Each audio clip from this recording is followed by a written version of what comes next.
The Ghost Hunters by Alan Upward. Story 1.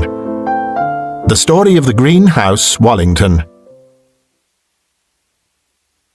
In undertaking to relate some of my experiences in connection with the purchase and sale of haunted houses, I desire to make it clear that I have no theories to put forward on the subject of what is called the occult.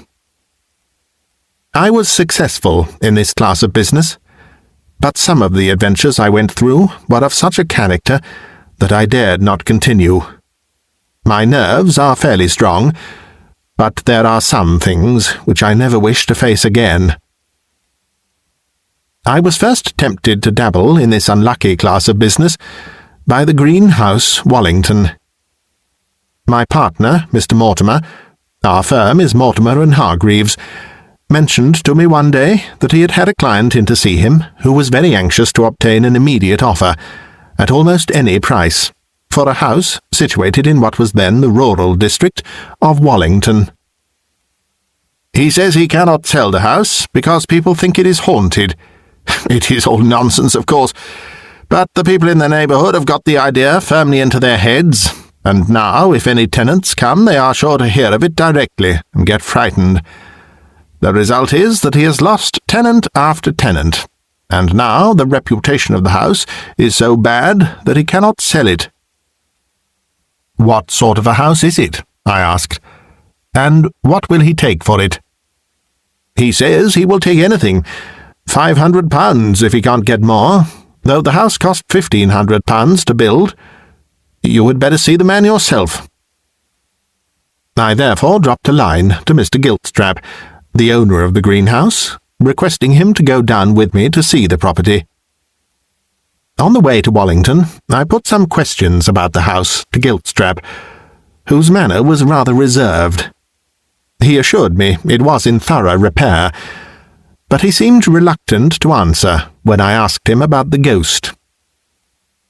"Is there any story about the house? Anything to account for its being haunted?" No. What story should there be? It's a modern house, hardly been built 10 years. "And how long has it been your property?" "I bought it as soon as it was put up." "And how long has it been haunted?" Mr. Giltstrap frowned, as though he disliked to hear this word. "The house has been talked about for some years now, 4 or 5. His disinclination to speak was so evident that I did not care to pursue the subject.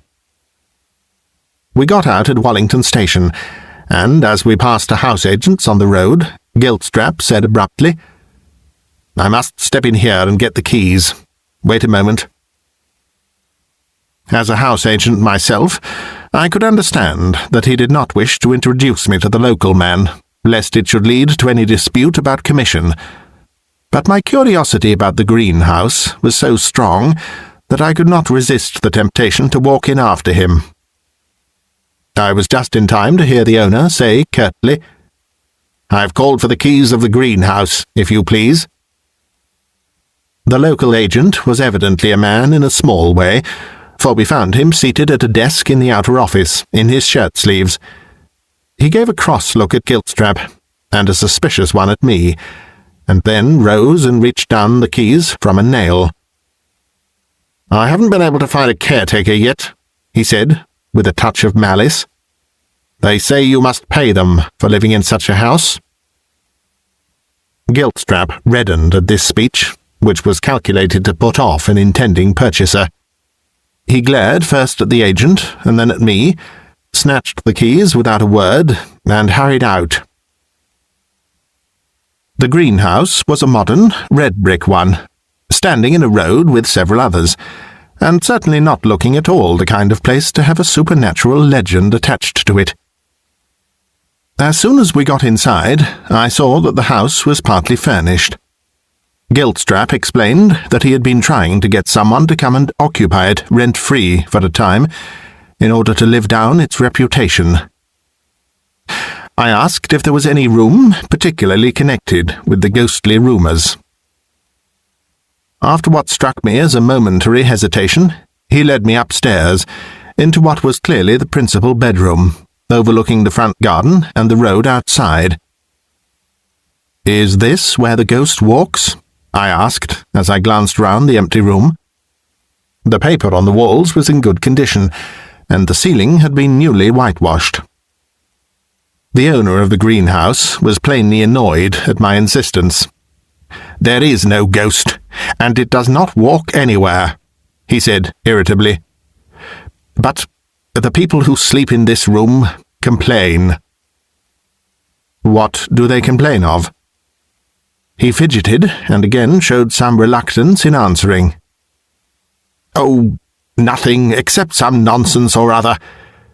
They say they do not sleep well, and they dream things. Fancies, you know, fancies." "Well, what sort of fancies?" I persisted. "If they dream, they must dream of something." Giltstrap glanced up at the ceiling, and swiftly withdrew his eyes with a nervous tremor. I was now firmly persuaded that he himself had been the victim of some spectral horror, though he was anxious to conceal it for fear of frightening me off. "Perhaps I had better not tell you anything," he said, after considering a moment. "There is a great deal in the influence of suggestion, so it is said. If I were to tell you what the people who have slept in this room have seen, or dreamt they have seen, that might be enough to make you dream the same. Whereas, if a sensible man without any notions came and slept here, he would most likely never be disturbed." I thought there was something in what he said, and did not press him further. There was a staircase outside leading to a second floor, and I moved towards it. "Oh, do you want to see the other rooms?" Giltstrap snapped, as he prepared to follow. "I want to see everything," I said decidedly. Upstairs I found another room which had been left unfurnished. The prospect from the window showed me that it was situated over the haunted chamber. "Is there something wrong with this room as well?" I demanded.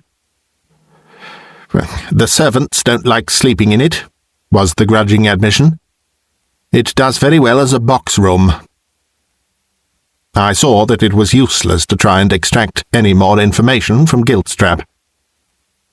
After a thorough inspection, I decided that the house would be well worth £1,200, apart from its evil reputation. I went back to town with the owner and bargained with him on the way. I was very anxious to secure an option to purchase the greenhouse at the end of a month, during which time I was to occupy it. But this proposal the owner obstinately refused. "I want to sell it outright, or not at all. If you live in it a month and have no trouble, I shall then be able to ask a reasonable price."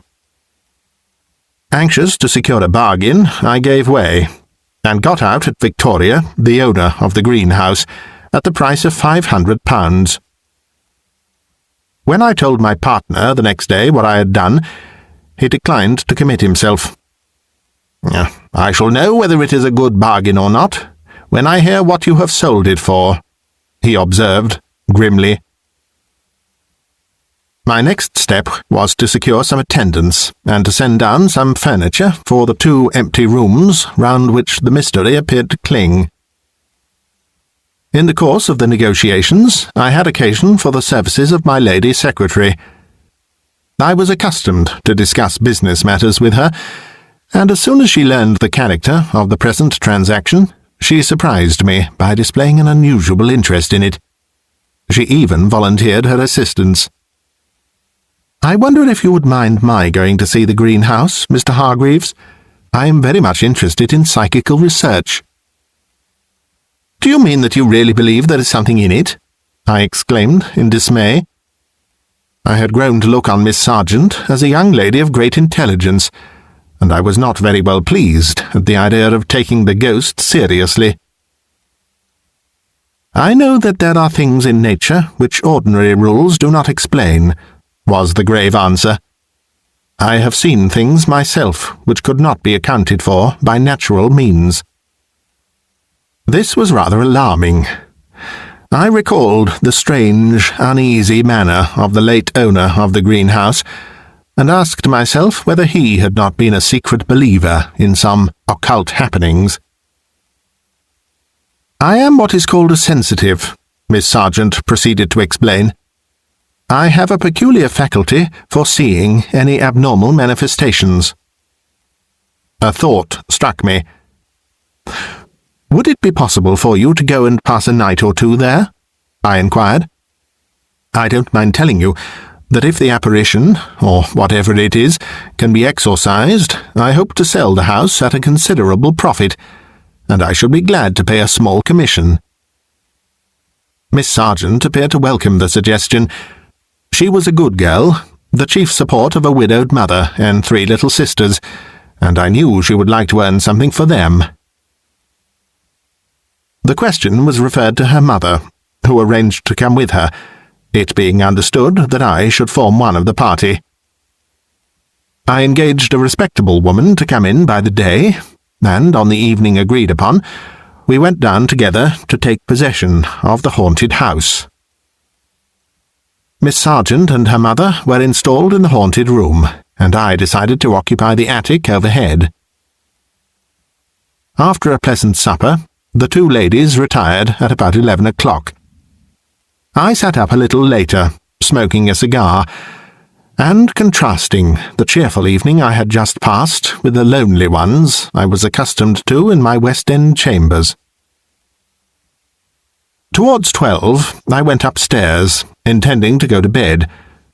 But whether it was the sensation of being in a strange house under such circumstances, or a secret apprehension of which I was hardly conscious, no sooner did I find myself in the room I had chosen than I was seized with an overmastering reluctance to get into the bed. I took off my coat, merely, rolled myself well up in the blankets, and tried to go to sleep. I am an old traveller, and have never experienced any difficulty in sleeping in my clothes in trains or under similar circumstances. But on this occasion, the attempt was hopeless. I lay on the bed, literally shivering, and not from cold. I neither saw nor heard anything. I was not alarmed in the ordinary sense, and yet, if I had known there was a murderer lurking in the room, ready to spring on me and stab me the moment I closed my eyes, I could not have felt more wretchedly afraid. Suddenly, I heard a low moan, the moan of a creature in mortal terror, drawn out till it became a muffled scream. I flung off the blankets, raised my head, and listened with a beating heart. The moan was repeated, coming distinctly from underneath me. In an instant, I had grasped the truth. It came from the room below. I sprang from the bed and, without stopping to put on my coat, lit the candle I had brought up with me and flew downstairs. As I reached the first-floor landing, the moan was repeated in a more terrible key, the key of horror instead of terror. At the same moment, the door of the haunted room was thrown open, and Mrs. Sargent appeared on the threshold, with a cloak thrown over her shoulders, and a look of fear and distress on her face. "What is it?" I gasped. "It is Elwyn," she cried in answer. "She is seeing something horrible in her sleep, and I can't wake her." Without stopping to consider questions of etiquette, I dashed into the room. The gas had been turned full on, and by its light I saw the girl lying stretched on a couch at the foot of the bed, her features frozen into the expression of one who looks upon some horrid sight, while from her parted lips there issued those appalling sounds which wounded like the stabs of a knife. I caught her by the shoulders and shook her, without making the slightest change in her swoon-like condition. "Water!" I called out to the mother, who stood wringing her hands, too dazed to act. The water was brought, and I dashed half a glassful in the face of the sufferer. At first, it had no more effect than if she had been dead. Then came a startling change. The moans suddenly ceased. The victim opened her eyes, which showed the dull, glassy stare of a somnambulist, and, sitting half up, she commenced muttering so quickly and indistinctly that it was difficult to catch the words. "The blood, the blood, the blood, the blood, dripping, dripping, dripping, dripping, from the red leak in the ceiling, the red leak in the ceiling, dripping on me, dripping on me, dripping on me." The words rose into a wild shriek as her blank eyes were turned full on the ceiling overhead, the ceiling between her room and mine. Involuntarily I looked up. The ceiling did not show the slightest mark. As I had noticed when I went over the house with Giltstrap, it was newly whitewashed. I thought I now knew why. But the moment was not for reflection. "Help me to carry her out of this, quick," I called to the mother. Between us, we lifted up the unconscious girl and carried her out of the accursed room and into one adjoining, where we laid her on the bed. Hardly had she passed the doorway of the haunted chamber when the dreadful ejaculations began to die away, and the rigidity of the features to relax. In a short time, the trance condition passed away into a deep sleep, and I was able to leave Miss Sargent to her mother's care. When she woke in the morning, her mother told me, she remembered nothing whatever of what had passed in the night. She was barely conscious of having had a bad dream. At her own request, I described to her at breakfast what had occurred as minutely as possible. She was profoundly impressed. "I am certain," she declared with conviction, "that what I saw represents something that actually happened in this house. Dreadful as it sounds, I firmly believe that somebody has been murdered in that attic in which you slept, and that his blood did drip through the ceiling of the room below, as I saw it last night." Reluctant as I was, for many reasons, to entertain such a suggestion, I dared not neglect it altogether. I determined, at all events, to do whatever could be done to solve the mystery. As soon as Miss Sargent and her mother had left the house, in which the elder lady would not hear of their passing another night, though her daughter did not seem in the least afraid, I went straight to a builder's in the neighbourhood, and engaged him to send some men to examine the flooring between the two haunted rooms. The builder received my order with marked interest. "I knew there was something the matter with that house," he observed. "It ain't likely that tenant after tenant could come away scared without something was wrong. Why, do you know, sir, in the last 5 years, since Mr. Giltstrap gave it up, I've whitewashed one ceiling in that house 9 times.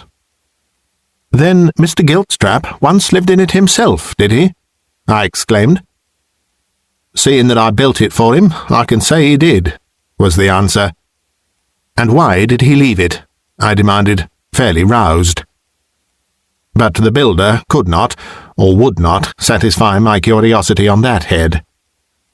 "Mr. Giltstrap was a good customer of mine. He always paid me regular, and I ain't got nothing to say against him." The builder's interest led him to accompany his men, a carpenter and a plasterer, to the scene of action. I pointed out the place on the ceiling, as nearly as I could judge it, from which the ghostly dew had appeared to fall. The men took measurements, and then, proceeding to the attic above, located a spot under the bed in which I had tried to sleep. The bed was quickly removed, the flooring stripped off, and in the space between the joists there was exposed a mass of lime. Both the men, as well as their master, were quick to declare that the lime could not have been left there when the house was completed. "That lime has been put there for no good," the builder asserted. "If you want some things hidden away and destroyed, there's nothing better than what lime is when it's fresh. It burns as well as fire, and makes no smoke." "You mean a dead body?" I said, shuddering. "I don't say nothing about that," the builder answered, pulling himself up. "It ain't for me to say what that lime's been used for. All I say is, it wasn't me that left it there, nor yet my men." The two men began clearing the stuff away. The volatile element had evidently evaporated long ago. As they struck downward with their tools, one of them went through the plaster of the ceiling below, and a shaft of light came up. An exclamation from one of the men followed. I bent down and peered into the cavity. On a large beam, which here crossed the floor, I saw a deep black stain, the stain of long-dried blood. A moment after, the carpenter stooped suddenly, groped about with one hand amid the woodwork, and drew forth to the light a small, sharp stiletto, rusted with the same dismal stain. Nothing more was found. I gave the builder an order to entirely renew the flooring between the two haunted rooms, and from the time that was done, there has never again been the slightest complaint from any occupier of the property. I let the greenhouse almost immediately to a respectable tenant, a retired schoolmaster, who changed its name, and before a year was out I was able to dispose of it to a purchaser at the price of £1,250, a sum which enabled me to compensate Miss Sargent for her trying experience. The most extraordinary part of the story remains to be told.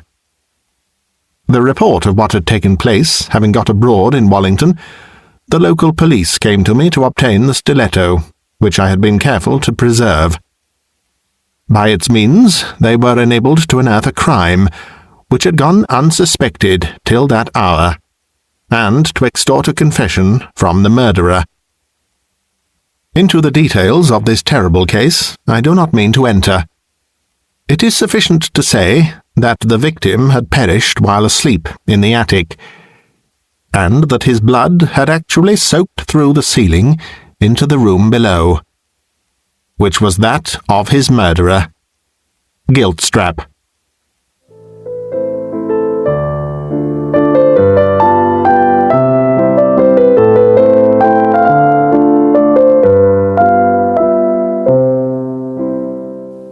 Story 2. The Tapping on the Wainscot. The mysterious incident, which I am going to narrate, is one which seems to have a particular interest for those who study occult phenomena. According to some who have discussed it with me, it throws an important light on the conditions which prevail in the world of spirits, and the limitations to their action. However, I do not care to say anything on the subject myself. My object is simply to set down facts, and leave others to draw their own conclusions. It was about a year after the affair of the greenhouse, Wallington, already related, when our firm received instructions from the solicitors of Sir Henry Wheatman to dispose by auction of his family mansion, Aylesbury Manor, Sussex. I was told that Sir Henry was a distant relation who had recently come into the title and estate on the death of the last baronet, and preferred to live abroad. The furniture and effects had been sold already by a firm of auctioneers, well known for their sales of that kind, and the house and estate were to follow. I went down with a clerk to view the place, and found it to be a very handsome old Jacobean mansion, with valuable oak wainscot in all the principal rooms. The caretaker who showed us over it was a dear old lady who had been housekeeper to the last baronet, and was evidently heartbroken at the prospect of the old family seat passing into the possession of strangers. "Sir Christopher, that's my late master, would turn in his grave if he knew what was being done with the old place," she lamented, "and I shouldn't wonder if he did know." I was busy directing the clerk in taking measurements of the more important rooms, and did not pay much heed to this obscure intimation. In due course we reached the first floor, and the housekeeper conducted us into a great square room with a huge fireplace and 2 windows commanding a view over the park. I was surprised to find that this room had not been stripped so completely as the ones downstairs. It still contained a magnificently carved oak bedstead, a 4-poster, equal in size to the bedroom of a modern flat. "This is the room Sir Christopher died in," the old lady said impressively. "He died in that bed. King Charles I once slept in it." "And why hasn't it been removed, like the rest of the furniture?" I naturally asked. "It is fixed to the floor, for one thing," was the answer, "and Sir Henry thought it would fetch more by leaving it where it is. But I believe he would have it taken away now, if he knew what I know." Mrs. Musgrave, as the old housekeeper was named, nodded her head and pursed up her lips, after the manner of old ladies when they have a secret which they are longing to tell, but which they think it due to their dignity only to part with under pressure.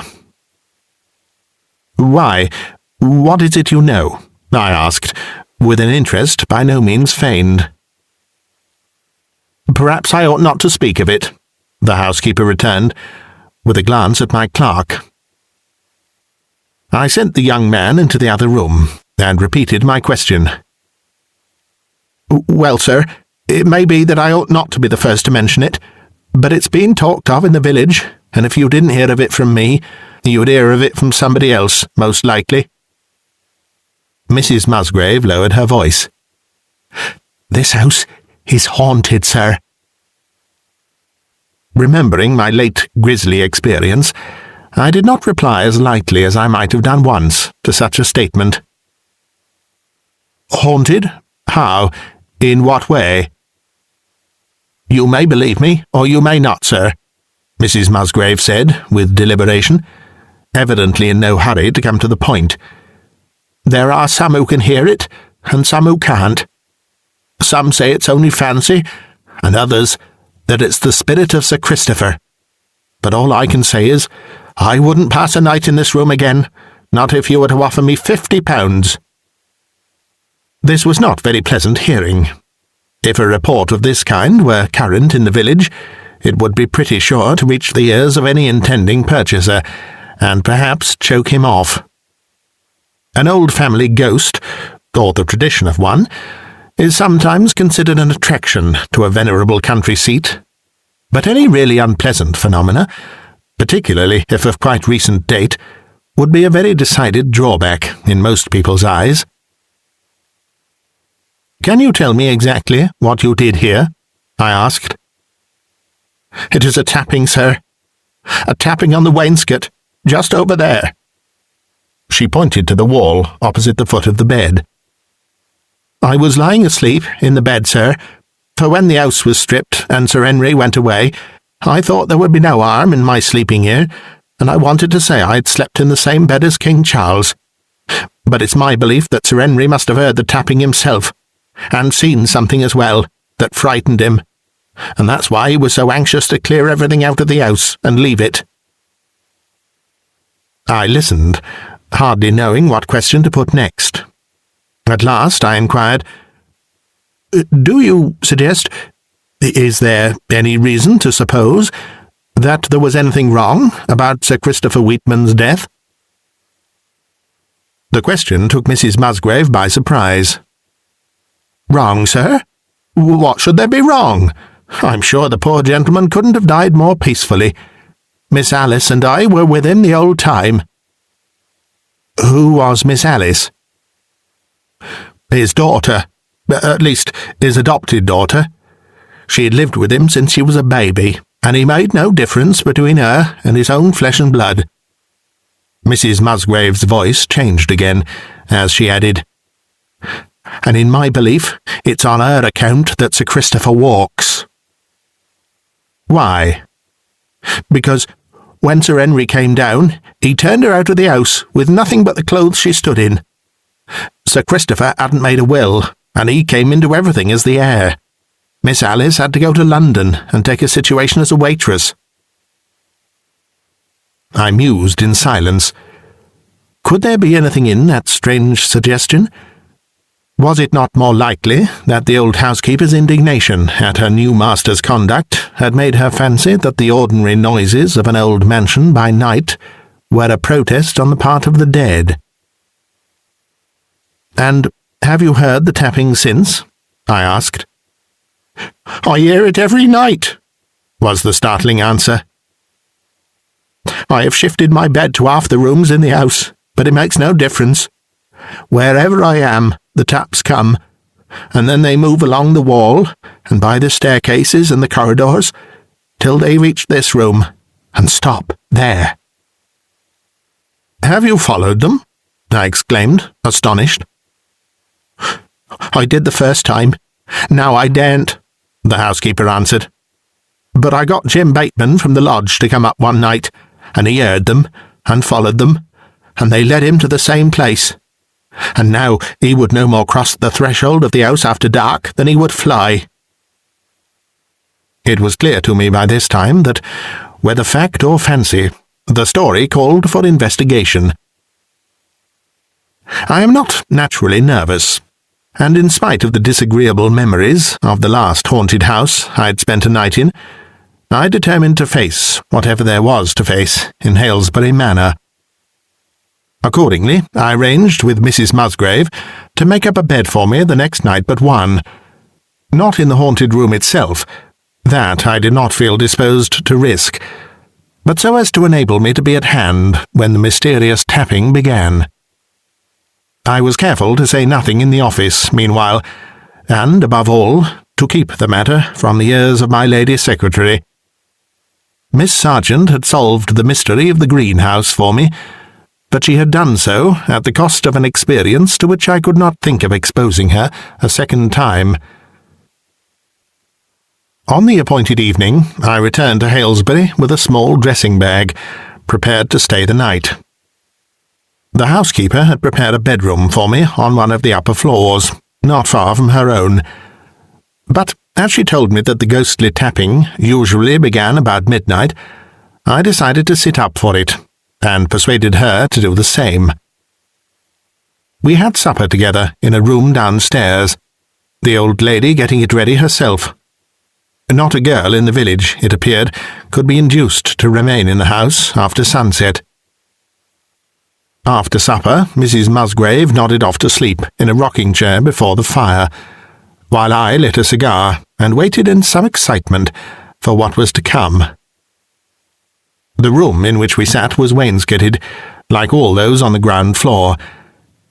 Every time a coal dropped from the fire, or a window frame rattled, I fancied the mysterious summons had come, and started nervously in my chair.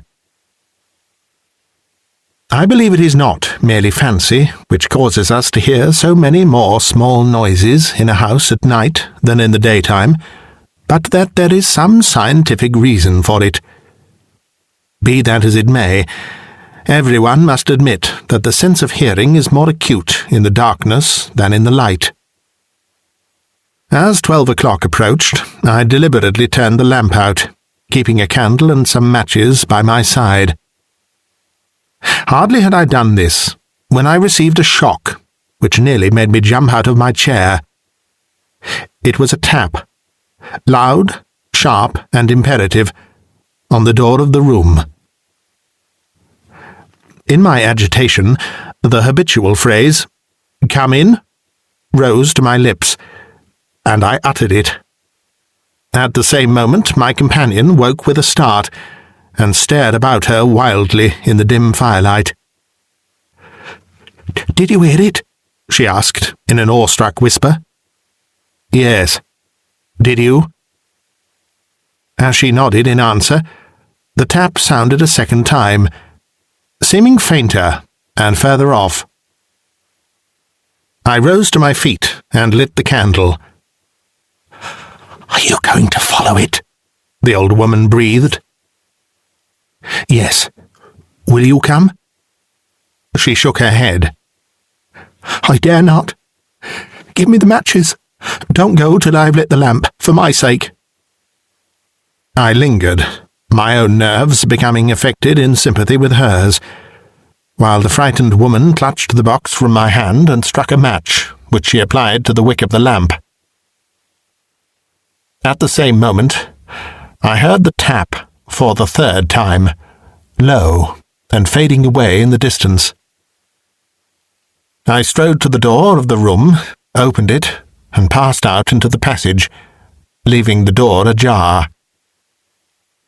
The ghostly tap sounded again, far away in front of me, at the foot of the great staircase. I strode after it, with quickening steps and throbbing pulses, carefully screening the candle flame with one hand. It moved on, up the stairs, seeming to fly before me, and I almost raced to catch up with that beckoning sound. Along the main corridor overhead I was drawn, straight to the door of the death chamber. As I crossed the threshold, and the huge four-poster loomed up in the shadow, the character of the ghostly sound underwent a change. Instead of a single tap, travelling with the speed of a terrified man fleeing from pursuit, it became a hurried knocking, moving round the room behind the wainscot, as if in search of something. I could have sworn that someone, or something, was feeling its way along. The daunting sounds arrived at the middle of the wall opposite the foot of the great bed, and became stationary. Once, twice, thrice, that awful tap broke the silence, louder and more menacing each time. And then, all at once the flame of the candle turned blue and went out, leaving me in the stillness and the darkness, with the feeling that I was not alone. How I got downstairs again I can hardly remember, but I am not ashamed to say that never was sight more welcome than the lamplight streaming through the open door onto the passage as I rushed towards it. Mrs. Musgrave gave me a glance and screamed, "You have seen it?" No, I said, but the light went out, and I had no matches." I related my experience in a few words, and then made a confession. "I cannot sleep in this house tonight, Mrs. Musgrave. I must go down to the village and try to get into the inn." To my relief, she offered no opposition. I fancy I was not the first person who had left her at the same hour for the same reason. Not even in the morning did I feel inclined to return to the haunted house. I went up to London by the first train, and, going straight to the office, asked Miss Sargent to come into my room, and told her everything. She listened with intense interest, not interrupting by so much as a movement till I had come to the end. Then she said, with grave decision, "You must let me go down and spend a night in that room, Mr. Hargreaves." "Don't think of such a thing," I exclaimed. "I should never permit you to run the risk of such a shock as I had last night." "It is a matter of necessity," Miss Sargent replied firmly. "It is a matter of duty. I cannot doubt that the tapping on the wainscot has a meaning. It is a message from the dead." "A message? I don't understand." "I don't profess to understand it myself at present, but I do not believe that it is an ordinary case of what is called haunting, where a spirit appears to be bound in some way to a particular spot. Neither do I believe that the object of this manifestation has been to drive the new owner of the house away, or to render it uninhabitable." "Then what do you suggest?" "I feel sure there is a reason for the taps always coming back to one particular place on the wall of that one room." A light seemed to break on her mind as she spoke, and she added quickly, "I should not wonder if there were something hidden behind the wainscot, perhaps a will or a paper of some kind." I recalled what the housekeeper had told me about the adopted child of the dead man, turned adrift so heartlessly by the heir to his wealth. "Pray heaven you are right," I ejaculated fervently.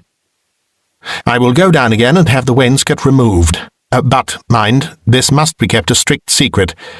If Sir Henry Wheatman or his solicitors heard what I was doing, I might get into serious trouble." Out of gratitude for Miss Sargent's suggestion, I invited her to be present at the opening of the wainscot. I had confided my hopes and intentions to Mrs. Musgrave, who was intensely excited at the prospect of justice being done to her beloved young mistress. "To think that I should never have guessed what it meant," she cried. "And I thought I understood it better than anyone else, too." "Did you think there was any reason for the tapping on that particular spot, then?" Miss Sargent asked. "To be sure I did.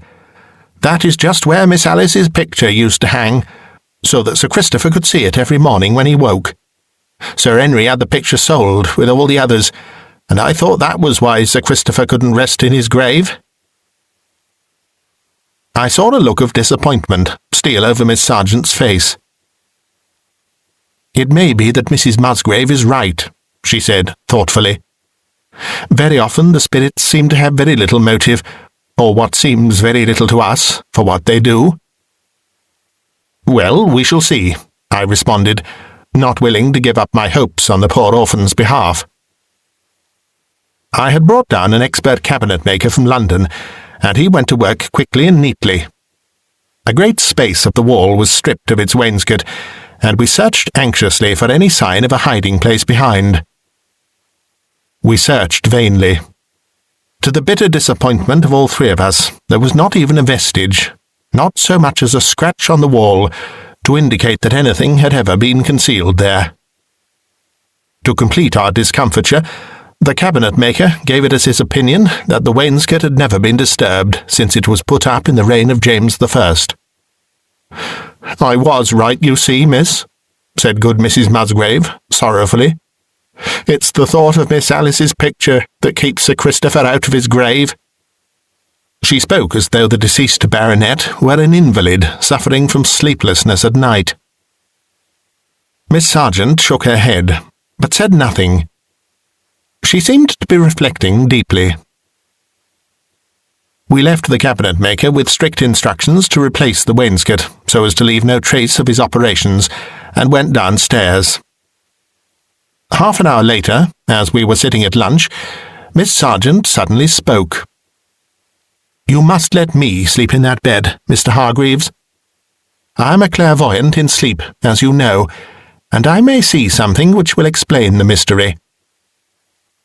We both returned to town in the afternoon to make our arrangements. The following day we came down again prepared to spend the night. None of us intended to go to bed. The four-poster in the haunted room had been furnished with blankets and pillows to serve as a bed for the clairvoyant. Mrs. Musgrave was to install herself on a sofa before the fireplace, in which a fire had been lit, and I was to sit up in the next room, ready to come at the first call. Miss Sargent, who fortunately possessed the power of falling asleep at will, retired to her strange couch a little before 11, accompanied by the housekeeper, whose excitement promised to keep her awake. As for myself, I cherished no wish to sleep. I had provided myself with lights, cigars, and a book to read, but I am bound to confess that I found it impossible to get interested in it. An hour later, I heard a low tapping on the door of my own room. Not a little startled, I sprang up, only to find that the sound this time was free from any element of mystery. The old housekeeper had come to summon me. "Will you come and see the young lady?" she said. "I think something is the matter." I felt myself turning cold. "What do you mean? Has the tapping begun?" The answer surprised me. "No, that is what frightens me. This is the first night I have not heard it for 4 months. But I think Miss Sargent sees something." I led the way into the haunted room. There was not a sound to be heard, and the lights had been put out by the clairvoyant's desire. But she was sitting half up in bed, her eyes fast closed, and yet appearing to stare with the most deadly fear at the opposite wall. Suddenly, a sharp cry broke from her, followed immediately by the same frantic rush of half-articulated syllables which had so alarmed me on that night in the greenhouse. "Leave it alone! Leave it alone! Leave it alone! Leave it alone! Put it back! Put it back! Put it back! Ah! He's taken it!" With these last words, uttered loudly in distinct tones, the sleeper's eyes suddenly opened, and she gave a fearful shudder. Tap, tap, tap. If ever I have heard any sounds in my life, I heard those knocks by an unseen hand on the wainscot at which we all gazed, unable to stir till the knocks ceased. It was too much for the nerves of any of us to bear. I caught the half-fainting girl in my arms as she threw herself from the great four-poster, and the three of us did not breathe again till we were safe in the housekeeper's little sitting-room downstairs. There, after she had rested and taken a soothing draught prescribed by the housekeeper, Miss Sargent related her vision. "I saw a picture hanging on the wall, the picture of a young girl, about 17, with blue eyes and very light golden hair." "Miss Alice!" the old lady interrupted. Two men came into the room and moved about. I could not see what they were doing. Presently, one of them, who was in his shirt-sleeves and looked like a workman, approached the picture and raised his hands to take it down. "One of the auctioneer's men, my dear," was Mrs. Musgrave's murmured comment. At that instant, I saw suddenly, appearing from nowhere, in front of the picture, a corpse. "A corpse?" we both ejaculated in horror. "Yes, a dead man, in a winding sheet, with his head swathed in white bandages. The corpse seemed to try to thrust back the living man. He went on without noticing it, and took down the picture, I can hardly describe how, but just as though the corpse were not there. The dead man seemed to try to detain him, but he walked off with it. Then I awoke." A cry burst from the poor old housekeeper. "It was my poor master," she moaned, "trying to save Miss Alice's nice picture." The other said nothing, but bent her brows, as though profoundly dissatisfied with this seemingly puerile interpretation of the mystery. I watched her with expectation. I had come to look on Elwyn Sargent as a woman of more than ordinary powers of mind, apart altogether from her extraordinary occult faculty, and I confidently anticipated that she would not let the matter rest there. "The picture must be replaced," she said, after a long interval of meditation. "We cannot leave things as they are. At all costs the picture must be found, and hung up there again, if it is only for one night." "I should think that could be managed," I said, though I did not much relish the idea. I saw that Miss Sargent wanted to make fresh trial of her clairvoyant powers, with the picture in its place, and I dreaded the injury which these agitating experiences seemed likely to do her. However, I shared her feeling that the mystery must be probed to the bottom. The very next day I called on the auctioneers who had charge of the sale at Halesbury Manor, and asked them to let me go through their books. I told them nothing except that I had been asked to recover a family portrait, included in the sale by oversight. They were very obliging, and with their assistance I found that a picture, catalogued as Portrait of a Girl, had been sold for £12 to a gentleman living at Sydenham. I went out there the same evening, and saw the purchaser, who was a common councilman of the City of London, and evidently given to speculating in pictures, with which the house was crowded. He saw his advantage, and drove a rather hard bargain with me, but in the end he agreed to let me have the picture to show to the client whom I pretended to have in the background, on my paying a deposit. Then he led me upstairs to a small smoking room, where I saw the picture hanging in an obscure corner. With hands trembling with excitement, I took hold of the frame to lift it off the nail. As I did so, the nail itself gave way, and the precious portrait crashed to the ground, the frame coming in pieces. I fell on my knees with a cry of dismay, when I was astonished to see, among the broken portions of the frame, a blue foolscap envelope, endorsed in shaky handwriting, "Will of Sir C. Wheatman, Baronet." The will gave the whole of his property to his adopted daughter, Alice Wheatman. Human nature is a curious thing. As soon as I had made out the contents of the document thus miraculously discovered, and he knew that the picture was that of a young lady who had come into a great fortune, the owner insisted on my accepting it as a free gift for the fortunate heiress.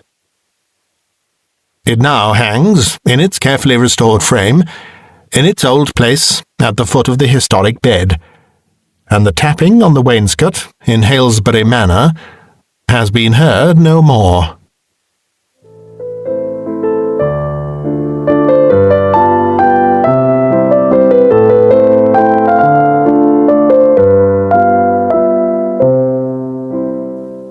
Story 3.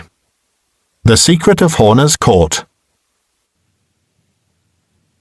I had by this time acquired quite a reputation in business circles as a buyer and investigator of houses reputed to be haunted. The transactions I made were usually very profitable, since, as the agents were unable to either let or sell the ghost-ridden property which they desired me to purchase, I was able to secure it on favourable terms.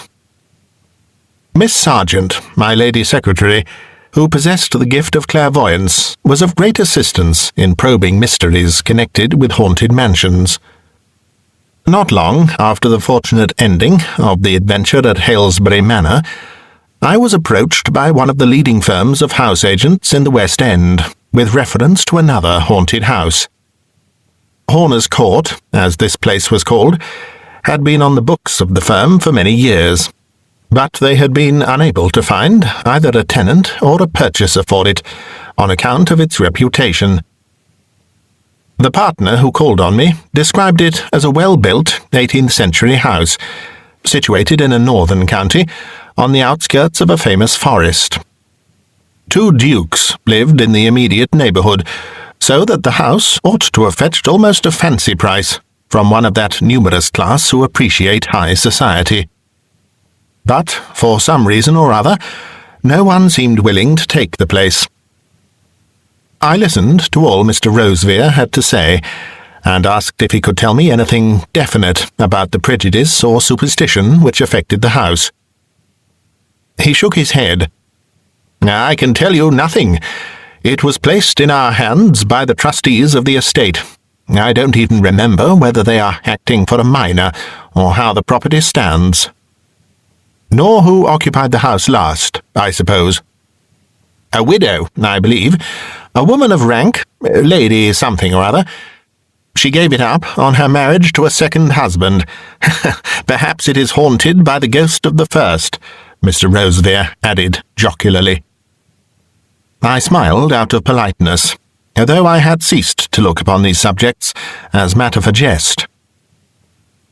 A business discussion followed, and it ended by my securing an option to buy the property on such nominal terms that if I could rid it of its disagreeable character, I stood to make a very substantial sum indeed. As soon as the understanding was reached, I called in Miss Sargent and dictated its terms for her to type. Mr. Rosevear was evidently struck by her name. "May I venture to ask if this is the young lady who discovered the secret of the greenhouse?" he asked respectfully. I introduced him formally, not very well pleased with his presumption.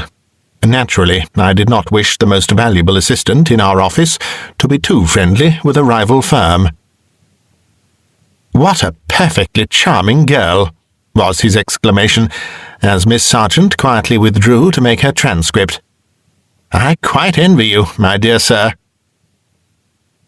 "We find Miss Sargent competent and loyal to her employers, and we do not look beyond," I returned, intensely annoyed. Mr. Weir said nothing in reply, but he smiled in a way which I found it hard, as a businessman, to bear. "Well, I will send you round a copy of the agreement as soon as it is ready for signature," I said, as a broad hint for him to go. I was determined not to give him another chance of annoying my secretary. "I'm afraid you will not send it by Miss Sargent," he retorted, rather vulgarly and maliciously, as he put on his hat and departed. As I foresaw would be the case, Miss Sargent lost no time in applying for permission to aid me in investigating the mystery of Horner's Court. The happy issue of our last adventure of the kind made it difficult for me to raise any objection. I had come to see, moreover, that, however great the strain upon her in her clairvoyant state, her experiences seemed to have no after-effects of an injurious kind. Accordingly, I arranged with her that if, on arriving at the scene of action, I found that there was any suggestion of an occult influence at work, I would summon her at once.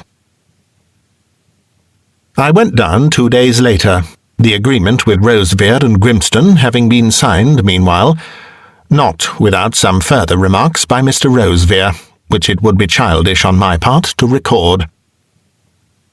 I arrived at a wayside station towards dusk on an autumn day, and was driven for miles along a misty road strewn with yellowing leaves, till I saw in front a great iron gate thrown back and rusting on its hinges. Through this opening the dog-cart drove, and brought me along an avenue of black and naked trees to a gaunt house that stood and frowned at its own reflection in a dreary, reed-grown pool. I caught my breath at the sight. I could not tell why, and when I had dismounted from the dog-cart, I stood on the weather-stained steps in front of the door, and felt a sense of reluctance at the thought of pulling the great iron bell handle and passing under that forbidding doorway. With a shiver, I mounted the steps and rang. The door was opened by a man of a lowering, distrustful countenance, which told me at the first glance that it would not be his fault if a tenant were ever found for Horner's Court. It seemed to me that I should learn more from this man if I concealed the true character in which I came, and let him suppose that I was acting for another. Handing him my bag, I let him take me through a dark and dreary hall, lit only by a solitary candle, into a vast dining-room, almost equally dark and cheerless. Some logs had been heaped in the grate, and as we came in, a woman was putting a match to the small twigs underneath. She looked up at me with a nervous glance of dread, and in that look I read that she knew the secret of Horner's Court, and that she would never dare to tell it to me. Very few words passed between us, and those chiefly about supper. I bade the man show me my bedroom, and he took me up to a room on the floor above, a room whose windows looked directly on the dismal pool. "Is this the haunted room?" I asked, with an affectation of levity which I was very far from feeling. The man raised his head and stared at me. "No, sir, it ain't. That room's the other side of the house, and if you take my advice, you won't go near it, except by daylight." For that night, at all events, I was glad to accept his warning. At dinner, if the rough meal set before me could be so called, I was waited on by the forbidding retainer, whose manner checked all attempts to draw him into conversation. I could only glean that he had come to Horner's Court as a caretaker on the departure of Lady Maria Crookshank, as the last tenant was named by him. No doubt the berth was an easy one, and he would resent having to make way for a new occupier. Inwardly, I made up my mind to dismiss him as soon as possible. He was obscure, intentionally obscure, I thought, on the subject of the supernatural visitings. "I never seen nothing myself, so I can't say," he intimated darkly. "But I seen the faces of them what has seen something, and that was enough for me." "And your wife? Has she seen anything?" I asked. "Don't you get speaking to Mrs. Stokes about it," he broke out abruptly. "She's half crazy already, and it wouldn't take much more to drive her clean off her head." I sipped my glass of port in silence. Stokes had brought up an old cobwebbed bottle from the cellar, where a few yet lingered from former times. I filled another glass and gave it to the man. "Drink that, and tell me what your wife has seen, if you don't want me to question her." Fixing suspicious eyes on me, he lifted the glass and slowly drained it to the last drop. "She says as how she have seen a child." "A child?" "Aye. Leastways the spirit of one, I reckon she means. Happen you don't believe in they spirits, sir?" His curious eyes sought to read mine. I shook my head. "Is there any tradition connected with this house? Any rumour of a crime or tragedy?" A sullen flush, I thought, rose on his countenance. It might have been the wine. "Crime? Did you say crime, sir? No, there ain't never been no crime committed in Horner's Court. Lady Maria Freer and her like aren't the sort what commits crimes, are they?" He spoke with a certain rude insolence, which somehow seemed put on deliberately. "Just now you called her Lady Crookshank," I said thoughtfully, casting my eyes down as though I disdained to question him. His secret fears came uppermost and got the better of his rudeness. She married Colonel Crookshank when she left here," he said, fawning all at once. "How long was she here before that?" "I don't know." It was a lie, of course, and, like most of the lies told by ignorant cunning, a useless one. Ladies of high rank, and the style of this one showed that she could not be less than an earl's daughter, are easily traced. A night spent in the haunted house told me nothing more. Surely the shivering miasma of the stagnant pool beneath my window was the evil influence that wrought against the place. When I rose in the early morning and saw the wreaths of dank mist enfolding the walls like a white shroud, I asked myself if any other ghost were needed. So at breakfast I said aloud, and half unconsciously, "I will have the pool drained." The gloomy man overheard me, and a look of anger came into his eyes. No doubt he feared that his reign was near its end. "There's nowt wrong with the mere," he muttered. I looked him in the face. "I shall return here in 3 days' time. Send your wife to me. I have an order to give her." He looked at me as if he would have liked to disobey, but dared not, and shuffled out of the room. When the woman appeared, she was trembling, and her eyes were steadily turned to the ground. I rose to my feet. "Take me to the haunted room," I said briefly. I would not trust the husband with my intention. The woman, thus taken unprepared, shuddered but made no protest. She led the way upstairs to a remote wing overlooking a small garden. The room was rather sad in its neglect, but not depressing. On the walls, I saw some coloured prints, such as are sold at Christmas time, with the illustrated papers. "Who used this room in Lady Maria's time?" I asked, stealing a glance at the distressed creature. "I don't know." It was the husband's answer, no doubt repeated by his order. "The house is haunted by a child's ghost. This looks as if it might have been a nursery," I prompted. The woman turned very pale, but made no motion. Had she a child? And did he die here, in this room? And were there any circumstances, dark and dreadful circumstances? I was proceeding earnestly, when all at once the woman threw up her hands, and, uttering low moans, tottered out of the room. I passed her in the corridor, and stopped to whisper in her ear, for I knew not where her husband might lurk.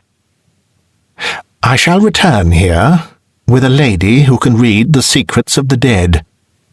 Have this room ready for her to pass the night in, and prepare the adjoining room for me." I thought she would have taken my words as a threat, but she lifted her eyes to mine, imploringly, and I just heard her breathe, "Thank heaven!"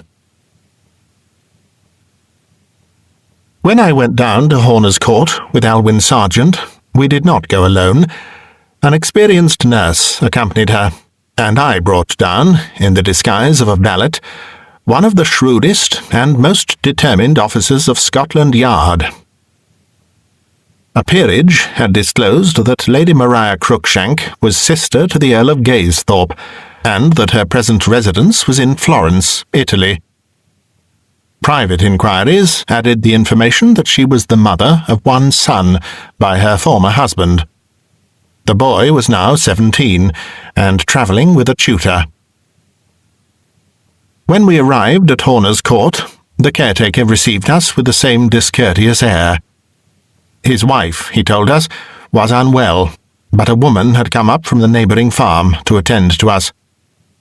The police officer, by virtue of his supposed position, assumed the right of penetrating into the servants' quarters of the mansion. I followed Miss Sargent and the nurse upstairs, whither the woman led them. The first glance round the room prepared for their reception showed me that it was not the one which I had formerly explored. Yet it was like it. Even the very pictures seemed the same. Only when I passed into the next room, and saw it artfully heaped up with lumber, did I feel sure that the substitution was intentional. I questioned the woman, who told me truthfully enough, I have no doubt, that she knew nothing of the interior arrangements of the house.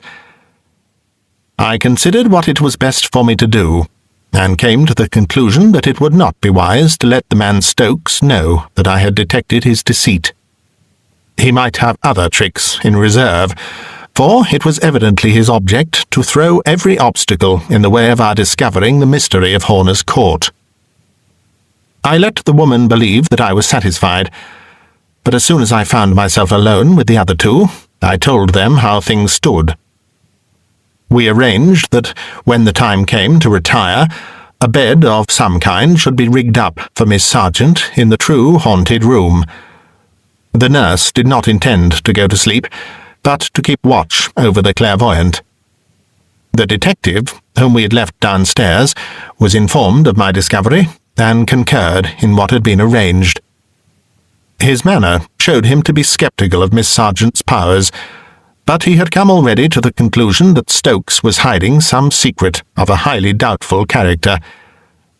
He agreed, with some apparent hesitation, to share our watch. The caretaker seemed to hover uneasily through our part of the mansion as long as he dared. As we sat in the dining room, we heard him locking and bolting the great hall door, with infinite precaution. "That man is certainly afraid of something," the police officer remarked. "Whether he really thinks the house is haunted or not, he dreads some accidental discovery." After this search, we all went upstairs, Miss Sargent's couch was made up for her in the room half-choked with lumber. The nurse carried in an armchair for herself to sit beside the sleeping girl. The detective and I took seats into the corridor, ready in case the man we both suspected should come prowling along in the night. The detective, Mayhew, declares that he saw nothing, was aware of nothing strange or uncanny happening that night. But he says that he saw me shiver and turn pale, without visible cause. All at once, I heard a sound from the other side. Before I could gather what it was, I felt my hair stir and rise.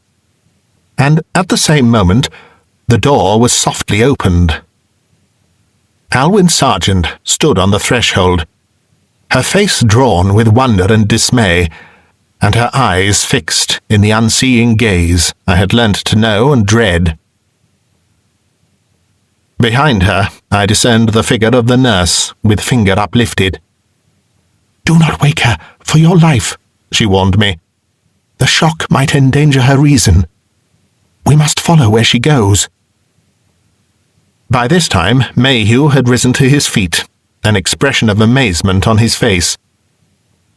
The somnambulist stepped out into the corridor and moved slowly down it, in the direction from which my fear had seemed to come. The three of us stole after her on tiptoe, scarcely daring to breathe. She led the way, without hesitating, downstairs into the hall. There she halted for a moment, as though uncertain which way to turn. But her hesitation was quickly over. She turned away from the main door, and made her way first into a drawing-room, and thence into a conservatory, with a glass door at the end leading into the grounds. There was barely enough light for us to follow her without stumbling against the furniture and the wooden shelves in the glass-house, but the sleeper moved on surely, without a mistake. She reached the glass door some way in advance of us, and we heard her turn the handle. Then there was a low, desolate cry, and she shook fiercely at the unyielding door. Mayhew and I darted forward. The door was locked, and the key had been taken away. "This is some of that rascal's work," the detective muttered. "May I break the lock?" By this time, whatever skepticism he may have felt had evaporated in the excitement of the quest, and he was as eager as myself to see the end. "Yes, break it," I said. He dashed his foot against the flimsy door, and it burst away from its fastenings. The shock produced no effect on the somnambulist, but she put out her hands and groped, as though to ascertain if the obstacle had been removed. Then she heaved a sigh of relief and passed out onto the lawn. Turning to the right, she followed a winding path which led down to the edge of the stagnant pool.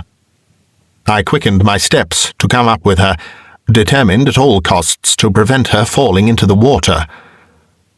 As if conscious of my intention, she hastened on till her walk became a run. I sprang forward, and was just in time to throw my arms round her as she reached the brink and threw out her hands in a gesture of supplication or despair. Then, even as I held her rigid form, I did not hear, but I knew of, a splash far out in the middle of the water, and a deep, silent ripple that slowly passed along the surface of the pool. Neither of our companions saw or heard anything. After an instant's agonized struggle, the somnambulist awoke in my arms, crying hysterically. The nurse advanced hastily and took her from me, soothing her and turning her steps back towards the house. As we neared the conservatory door, the police officer uttered an exclamation and darted forward. He told me afterwards he was certain he had seen the face of Stokes peering out with a look of no common fear. But the man was not to be found. "I will have the mere dragged the first thing tomorrow," I declared. I remembered now the aversion shown by Stokes at my former proposal to drain the dismal pool. The rest of the night passed off without incident, but in the morning the woman who had been waiting upon us came and made the surprising announcement that the caretaker was nowhere to be found. Both he and his wife had fled from the house, and from the neighbourhood, without a word of explanation, and neither of them has ever been heard of since. It was only possible to suppose that the man had been drawing a secret allowance so long as the mystery of Horner's Court remained undiscovered, and that what he had seen on this night had convinced him that the game was up, and that he would be safer out of the way. As soon as the necessary appliances could be obtained, the pool was dragged opposite the spot where the somnambulist had stood. Horrible to relate, the drag brought up the skeleton of a child of about 7 years of age. As soon as the detective Mayhew saw this tragic evidence, he made up his mind that a serious crime had been committed. The subsequent investigation was conducted by him, and I need only tell briefly its result. Inquiries in the neighbourhood brought out that Lady Maria Freer was the mother of a boy of 7 or 8 at the time of her engagement to Colonel Cruikshank. The colonel seemed to dislike the boy, and his mother, who was a heartless society woman, left him entirely to the care of servants, while she gave herself up to hunting and other amusements in the company of her future husband. On her second marriage, she had quitted Horner's Court for the honeymoon, not to return. The little boy did not appear at the wedding, and it was given out that he had been sent on in the charge of a governess to the place which his parents had chosen as their future residence. Armed with this information, the detective called on the trustees of the late Mr. Freer, whose heir the boy was. From them he learnt the important fact that under the provisions of the will, the whole income of the estate during the boy's minority was payable to the widow. On the boy's coming of age, or death during infancy, her income was reduced to the widow's third. Lady Maria was regularly receiving the full income from the trustees, who had not the faintest suspicion of anything being wrong.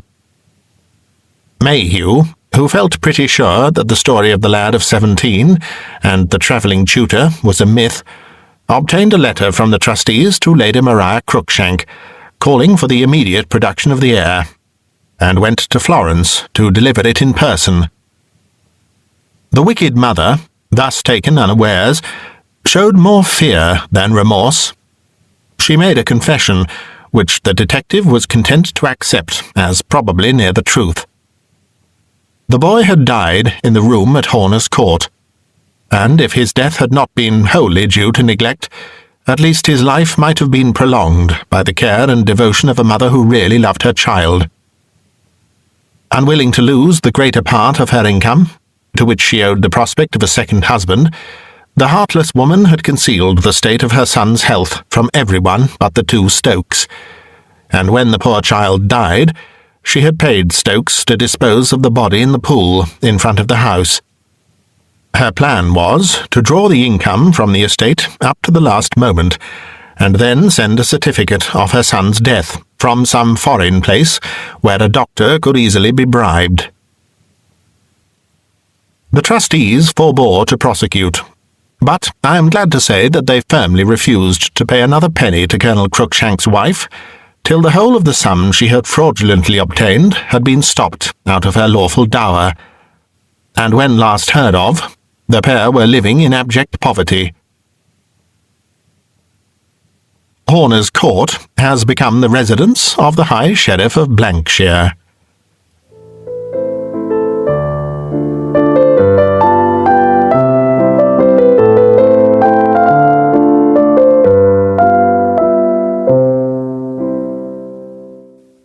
Story 4.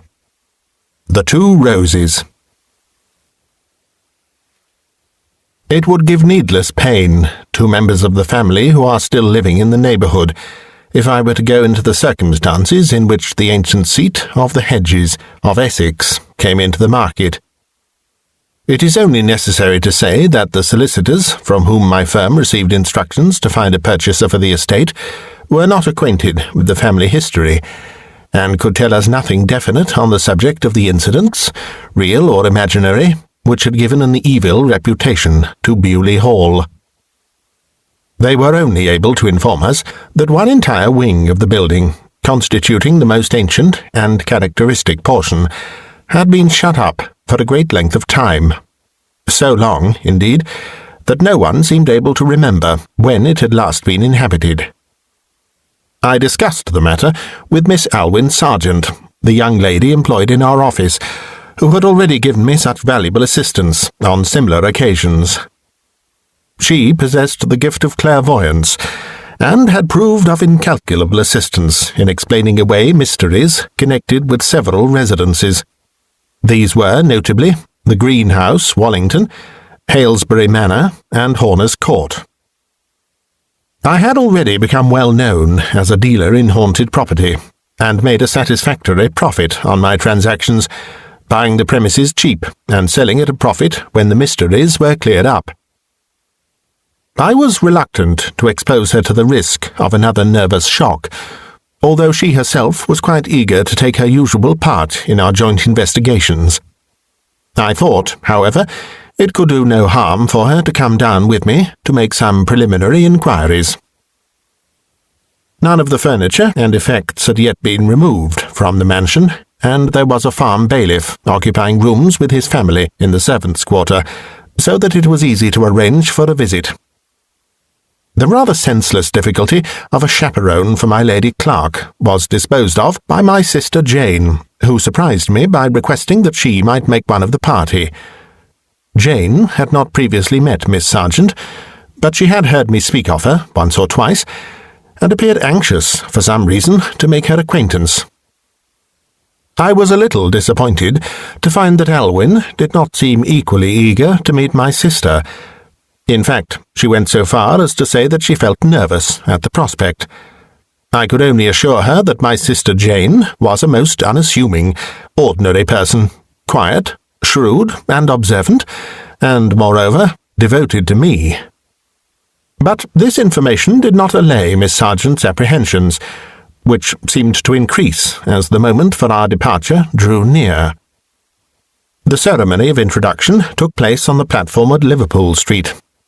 Both ladies, I thought, were more carefully dressed than seemed necessary for a purely business journey, on which we were to meet no one of any consequence.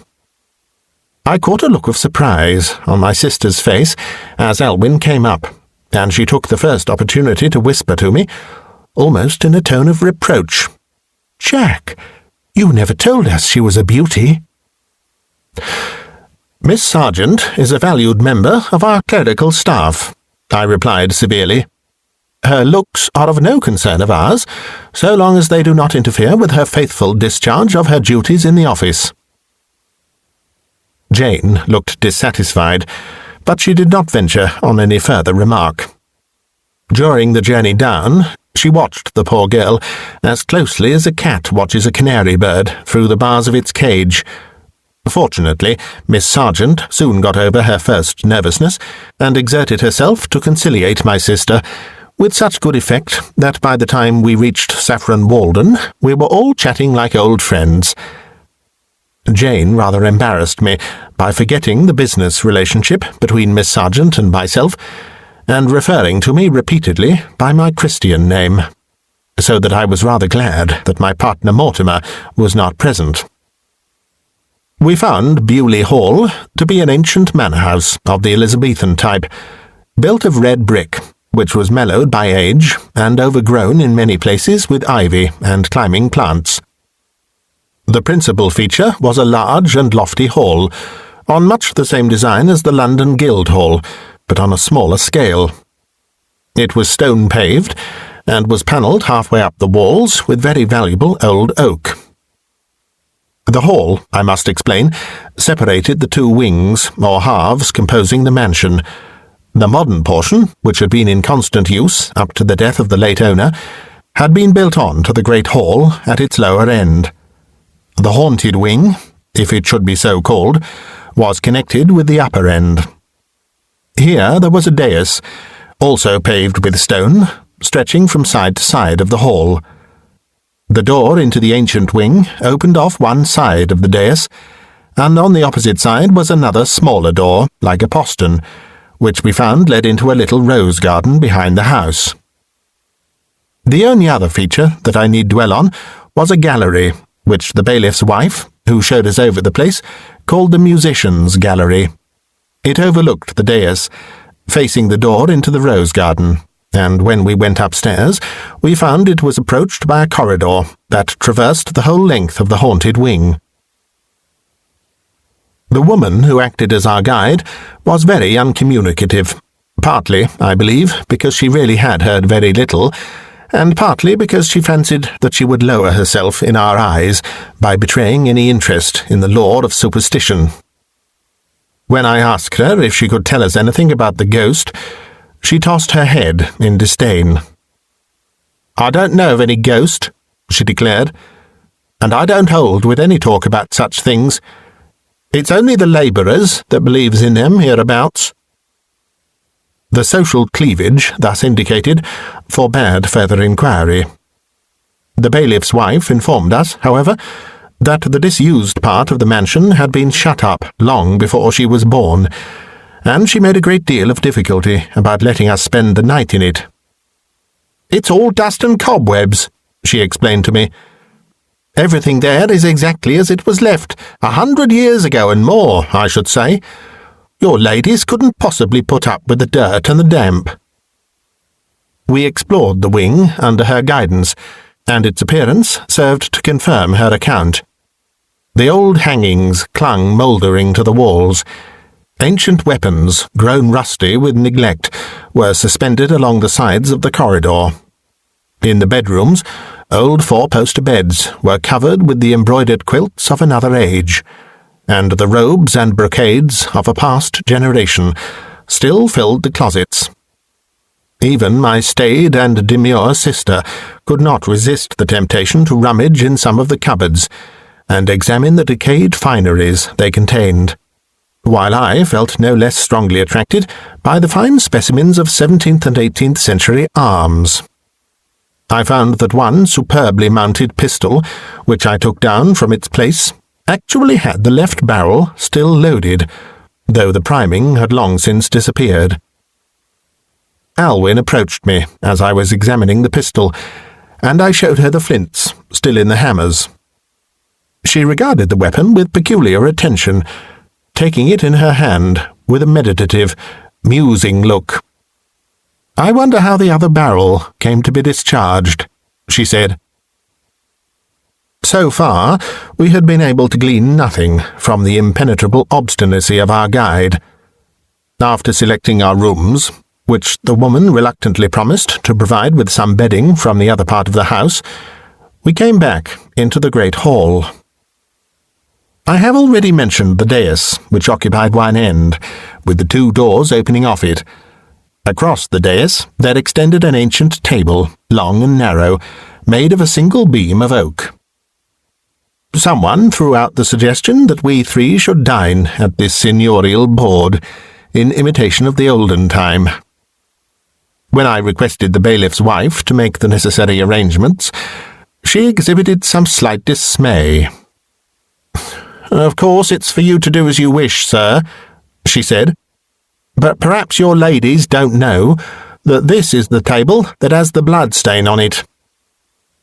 We seized eagerly upon this allusion. "What bloodstain? Where?" we demanded, crowding round the black and venerable board. The woman pointed to the end of the table nearest to the door into the rose garden. Surely enough, the wood seemed to have a darker tinge at one particular spot. The mark was about the size of a man's hand. "Is there a story about this stain?" I asked, hoping to get upon the track of the ghostly legend of the hall. But the woman could not, or would not, be drawn. "It's an old secret in the family, I've heard, how the stain got there. I don't rightly call to mind what it was, but I do think there was a murder in the hall. Some say it was 100 years ago, and some 200, and the murderer was Sir William Hedges. But anyway, the table hasn't been used from that day to this, and the family never would have it touched." Miss Sargent showed herself intensely interested in this account, scanty as it was. "Who knows that there may not be some sympathetic force concentrated in this particular spot," she said reflectively. "I think that instead of our dining here, and possibly disturbing the magnetism of the table, it will be better for us to try to hold a séance here at night." Although my recent experiences had cured me of a good deal of skepticism with regard to the occult, I still draw the line at ordinary spirit rapping. I hinted as much to Alwyn. "That is not exactly what I meant," she explained. "I merely believe it possible that if I can establish a magnetic rapport with this table, I may feel some direction given to me which will help us." My sister, I could see, was a good deal puzzled by this mystic language. In the end, however, Miss Sargent had her way. We dined and spent the first part of the evening in the modern side of the building, and then adjourned about 10 o'clock to the dark and echoing hall. We placed ourselves round the end of the table which bore the faded mark of blood, and extinguished the candles we had brought with us. It was a bright, moonlight night, and the white rays that streamed in on us through a huge mullioned window filled the hall with shadows that were startling in their distinctness. Whether because of this brightness, or from any other cause, our sitting had no immediate results. If Miss Sargent were susceptible to any influence, magnetic or otherwise, this was evidently not the right occasion for it. After a quarter of an hour had passed in silence, she rose suddenly from the table with a sigh, and announced her intention of retiring to sleep. "It is only when I am asleep that I seem to be sensitive," she remarked. "I do not know how it is. This spot fascinates me, and yet if I sat here all night, I don't believe anything would happen." I allowed the two ladies to go upstairs by themselves. The old hall fascinated me by its emptiness and silence, and I paced up and down on the paved floor, smoking a cigar, and pondering a certain question, which my sister's attitude towards Alwyn had forced me to look in the face. How long was I going to allow Alwyn Sargent to hazard her nerves, and possibly her brain, in these uncanny experiments? I asked myself the question no longer as it concerned the clerk in our office on whom I depended, but as it concerned the girl who, a stubborn old bachelor as I was, had actually made me think it possible that I might do worse than part with my freedom. I wish it to be distinctly understood that there was no foolish nonsense in my mind when I thought of Alwyn. I judged her calmly in the light of reason. She appeared to me a good daughter, a good sister, and a thoroughly agreeable companion. In short, an ideal wife for a sensible businessman. I took out of my pocket a rose which she had accidentally dropped in the garden, and which I had picked up and forgotten to return to her.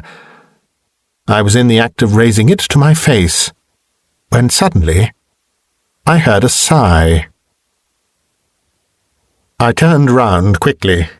I was standing just below the dais at the time, and saw the door of the haunted wing slowly swing open to the width of a couple of feet, as though it were being opened just enough to let someone through. At the same moment, I was conscious of a subtle change in my surroundings, which I can hardly describe, except by saying that I felt as though I had fallen asleep and awakened again, in a different life. The general aspect of the ancient hall remained the same, and yet, somehow, everything in it looked slightly less distinct, as though the faintest possible veil had been drawn between me and the objects at which I looked. The moon was not less bright, and the shadows it threw were not less black than before, but nevertheless, both light and shadow had become less real, so to speak. At the same time, I was conscious that the change was as much in myself as in the objects round me. I seemed to breathe less vigorously, and to be deprived, for a time, of the power, or rather of the will, to move, or take any part in what was about to happen. The door opened, as far as I have said, and then stopped. I gazed with the most intense curiosity to see who was coming in, but no one appeared.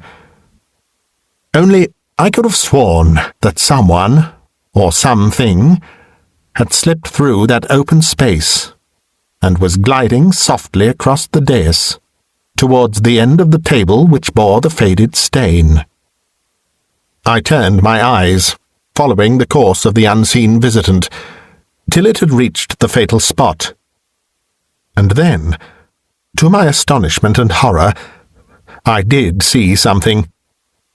I saw a rose of the palest yellow or white, lying as if it had just been laid down by an invisible hand, on the exact spot marked by the stain of blood. I stood still for a few moments, expecting something to follow. Then, as I again turned my eyes in the direction of the door, I saw it close again, as gently as it had opened, and without any visible agency. How long I stood, in a manner enchanted, gazing from the closed door to the white rose lying on the board, I cannot say. It seemed half a minute. It may have been half an hour. Then I was aroused by a sound which clearly belonged to the world of reality. It reached me from above, and on looking up, I saw that a figure had appeared in the musicians' gallery, which I have described as overlooking the dais. At first sight, I could have imagined that this figure was only a phantom of the brain, in keeping with the extraordinary illusion which I had just experienced. But as it moved forward to the front of the gallery, I recognized that it was Alwyn herself. She appeared to have come out of her sleeping room, unnoticed by my sister, and to have found her way into the gallery, while in that somnambulistic state which I had witnessed on previous occasions. On the way, she had assumed a curious disguise, in the shape of a heavy riding cloak, which she must have found among the ancient relics scattered about the old wing. Clad in this garment, she reached the balustrade of the gallery, and peered down at the mysterious rose. She stood like that, in an attitude of the most intent watchfulness, for some minutes. Then I saw her drop suddenly down on the floor of the gallery, concealing herself behind the balustrade, and shrouding all but her face beneath the folds of the cloak. Unable to understand the cause of this singular manoeuvre, I gazed round the hall for some change that might account for it. The face of the somnambulist was turned in the direction of the door into the garden. I watched this door steadily, half expecting to see it open, as the other door had appeared to do, but this time the spell which had governed my faculties ceased to operate, and I neither saw nor heard anything happen below in the hall. It was different with the figure crouched in the gallery above. After an interval of time, which must have corresponded closely with that required for someone to enter from the rose garden and make his way to where the rose had been lying, I saw Alwyn rise slowly to her full height, cast aside the thick cloak, and extend her hand in the direction of the fatal spot. The next instant there was a click, followed by a spark, as the flint of the pistol which she had been grasping struck against the rusty pan. At the same moment her hand loosed the weapon, which fell crashing on the pavement below. It was the very pistol which I had idly examined in the course of the afternoon. The noise, or the accomplishment of her purpose, put an end to the sleepwalker's trance. She made a natural movement of surprise, looked all about her, and caught sight of me. "Where am I? What has happened?" she called out, breathlessly. I told her in a few words what I had seen. "You came out onto the gallery, wearing that cloak, and hid yourself behind the balustrade, after looking at the white rose on the table. Then, at the end of a few minutes, you stood up and fired in that direction. You have just dropped the pistol on the floor of the hall." I was startled by Alwyn's response. "But that rose, the rose on the table, is not white. It is red." I looked, and as surely as I am writing these lines, the rose which I had seen lying there, white in the moonlight, had changed to the colour of blood red. Certain by this time that my senses were deceiving me, I made 2 steps of it to the spot. The rose had gone. I swept my hand over the place where it had lain, as I cried out to Alwyn, "There is nothing here." "I can see it still," she replied. "Come down, for heaven's sake, or let me come to you and get a light," I shouted back, thoroughly unnerved. She moved back slowly from the gallery, first casting the cloak once more about her shoulders. I went and opened the door of the wing, and presently she came in sight, descending the stairs with a lighted lamp. She passed her hand across her forehead, as she observed, "I am afraid the strain of these experiences is beginning to tell on me. Even now I am hardly sure whether I am awake or asleep." I led her out onto the dais. This time there was no room for doubt. Neither white rose nor red was any longer there to tease the fancy.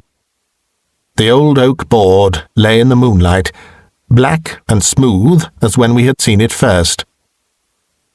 Late as it was, we could not forbear questioning each other as to the experiences of the past half hour. I described to Alwyn what I had seen, or imagined, and pressed her to explain her own part in the strange episode. Unfortunately, she could remember nothing of what had passed in her somnambulistic state. She could only guess that she must have been impersonating in a dream the principal actor in that grim tragedy which the old hall had witnessed a century or more ago. We were interrupted by the appearance of my sister Jane, whom the sound of the falling pistol had roused.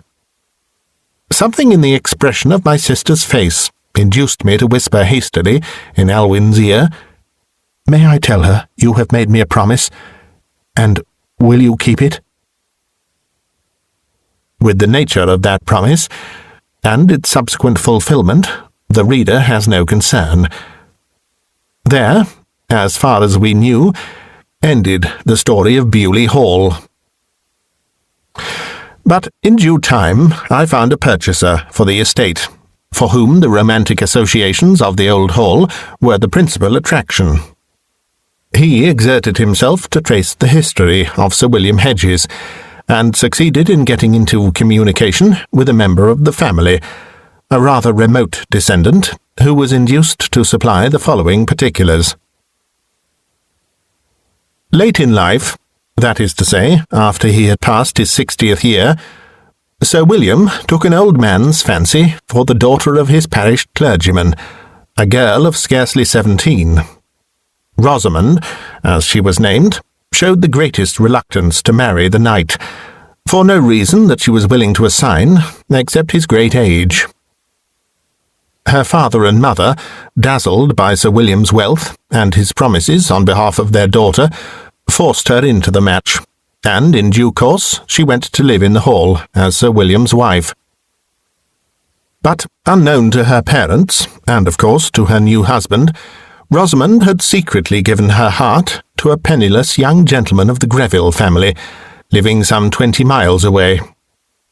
Unable to bear the prospect of losing each other altogether, the lovers agreed upon a method of communication, which they meant should be wholly innocent.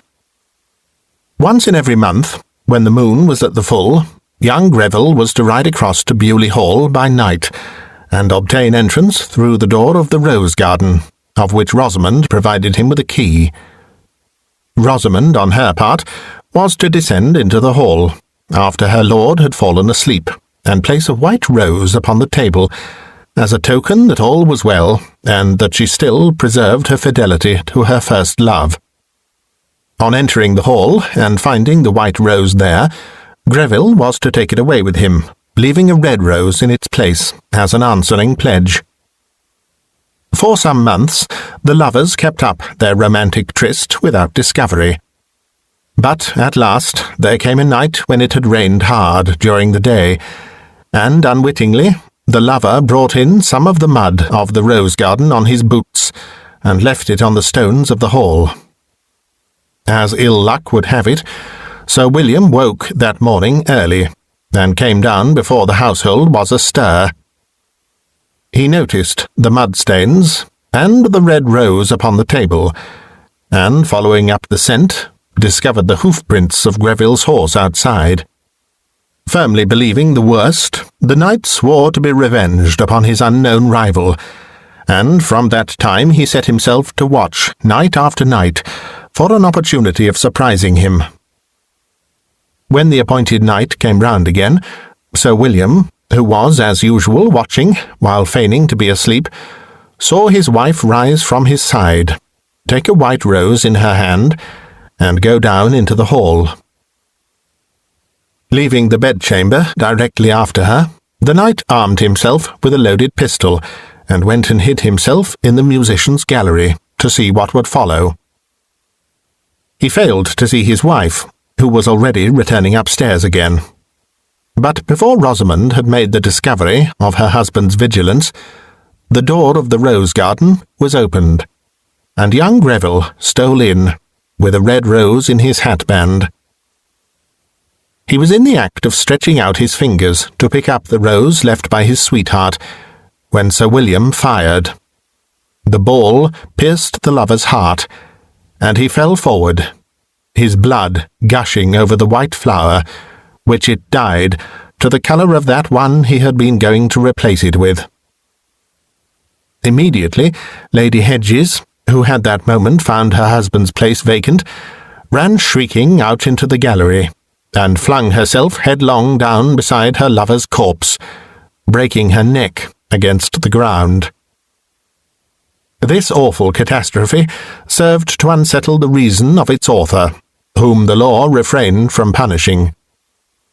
He caused the hall to be shut up, and when he died, many years after, he so ordered it by his will that none should reopen the ancient building, nor profane the scene of the tragedy with any sort of pleasure or diversion, as long as the hall should remain in the hands of his descendants.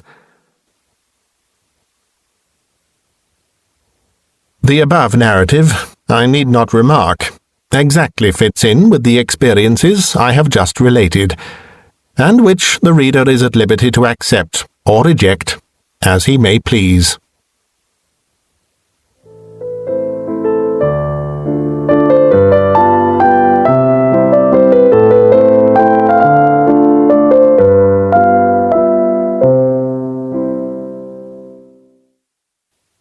Story 5. The Haunted Woman. A month after the romantic adventure of Bewley Hall, I received the most extraordinary letter I have ever had in my life. It was from a lady, and the envelope was marked private. This is what I read. The Abbey, Abbotsbury. Dear Sir, I have seen in the Journal of the Psychical Research Society an account of some extraordinary discoveries made by you and a young lady named Sargent in connection with occult phenomena in old family mansions, and I am writing to ask you in confidence if you or she would be willing to come down here and see if you could do anything to put an end to a manifestation which has been going on for a considerable time.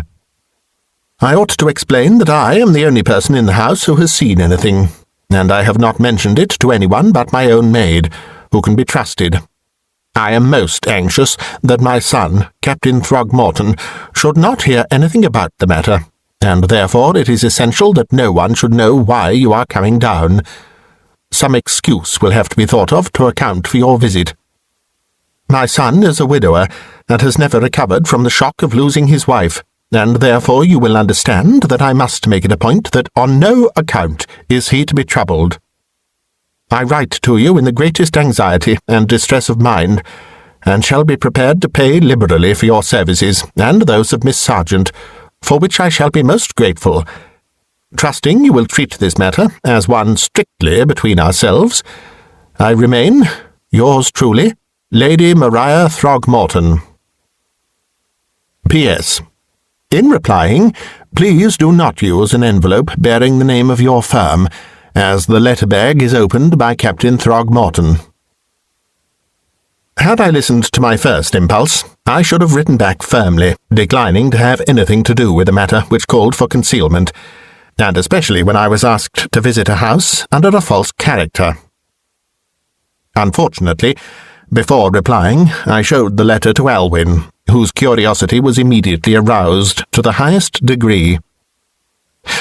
"I am certain there is more in this than meets the eye," she declared.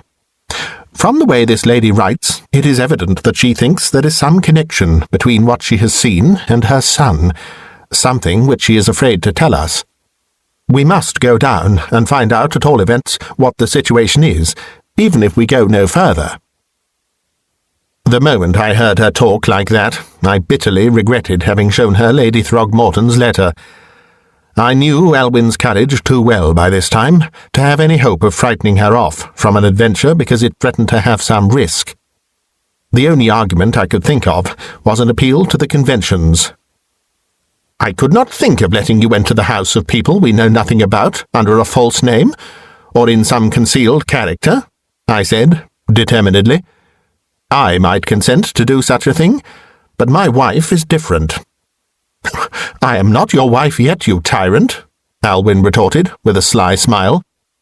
"If you show the cloven hoof like that, I shall look out for some kind, good-natured husband who will not trample on me. But there is no need why I should take a false name, or do anything else that you don't like. Why shouldn't this lady advertise for a companion in the Standard, and I answer the advertisement and go down on trial?" I felt that I was no match for Alwyn's ready wit. She found a way out of every difficulty as soon as I stated it. "Well, at all events, I shall insist on going down first, and finding out something more about these people," I said. "How do you suggest that I should manage?" Alwyn considered for a minute. "There is no reason why you should not go down in your own name too," she said at length. "Unless Captain Throgmorton has heard of you. You might find out that from Lady Throgmorton.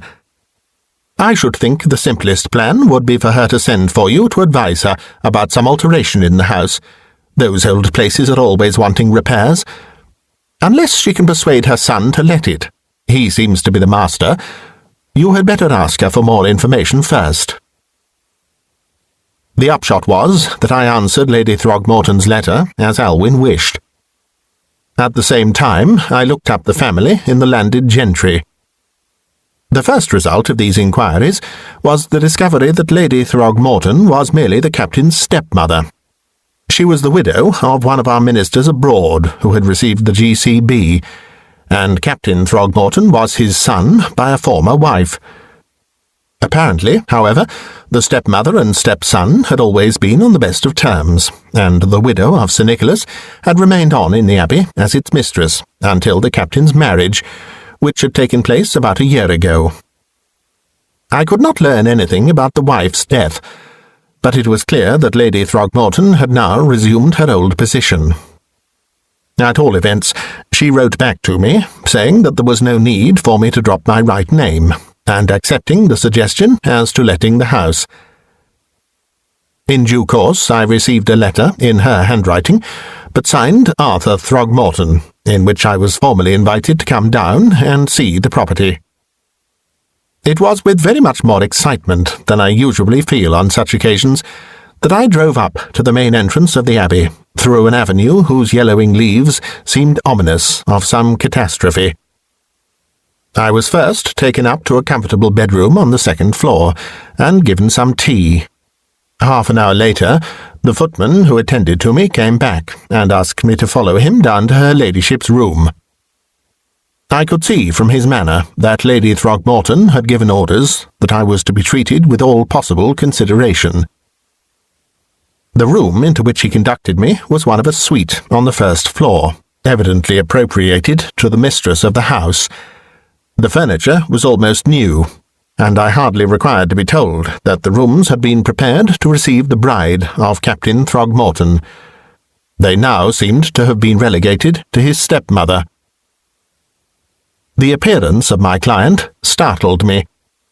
She was a woman of 50, still strikingly handsome, but disfigured by a too lavish use of cosmetics. She had assumed an artificial pose on a couch, beside which stood a table covered with smelling bottles and such articles. As I entered, she raised a gold and tortoise-shell lorgnette to her eyes, and gave me almost a hostile scrutiny.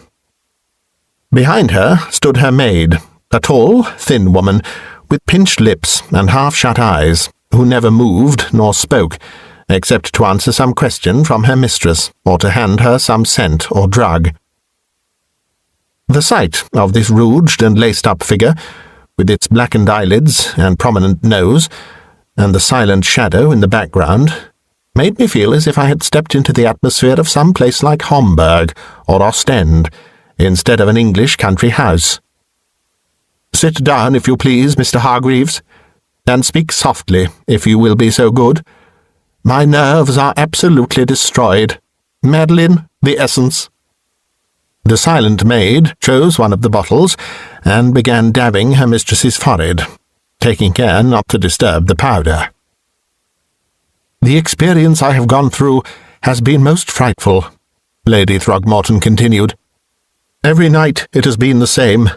I cannot sleep without taking enough chloral to kill anyone unaccustomed to it, and when I do go off, I dream." She gave a shudder, then raised a bottle of salts to her nostrils. Even where I sat, I could detect the odour. In fact, the air of the room was thick with scents. I waited for her to explain the nature of her experiences. "Every night since I have been back in these rooms it has come to me," she went on. She seemed to have a difficulty in speaking out plainly. "It is an apparition, or at least it seems to be one.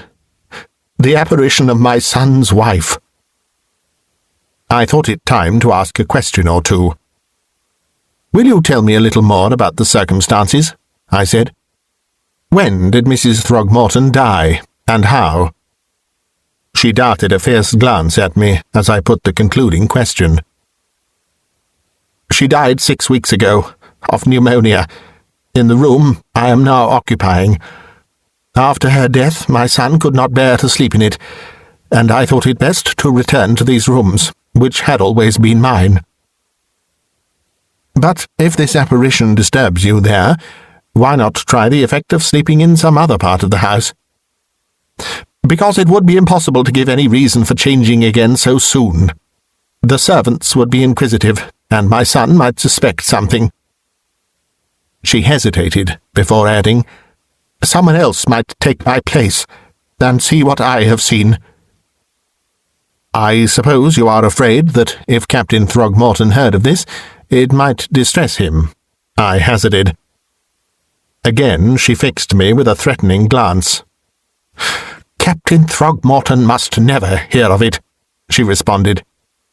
"The shock would kill him." She looked round at the maid for a moment.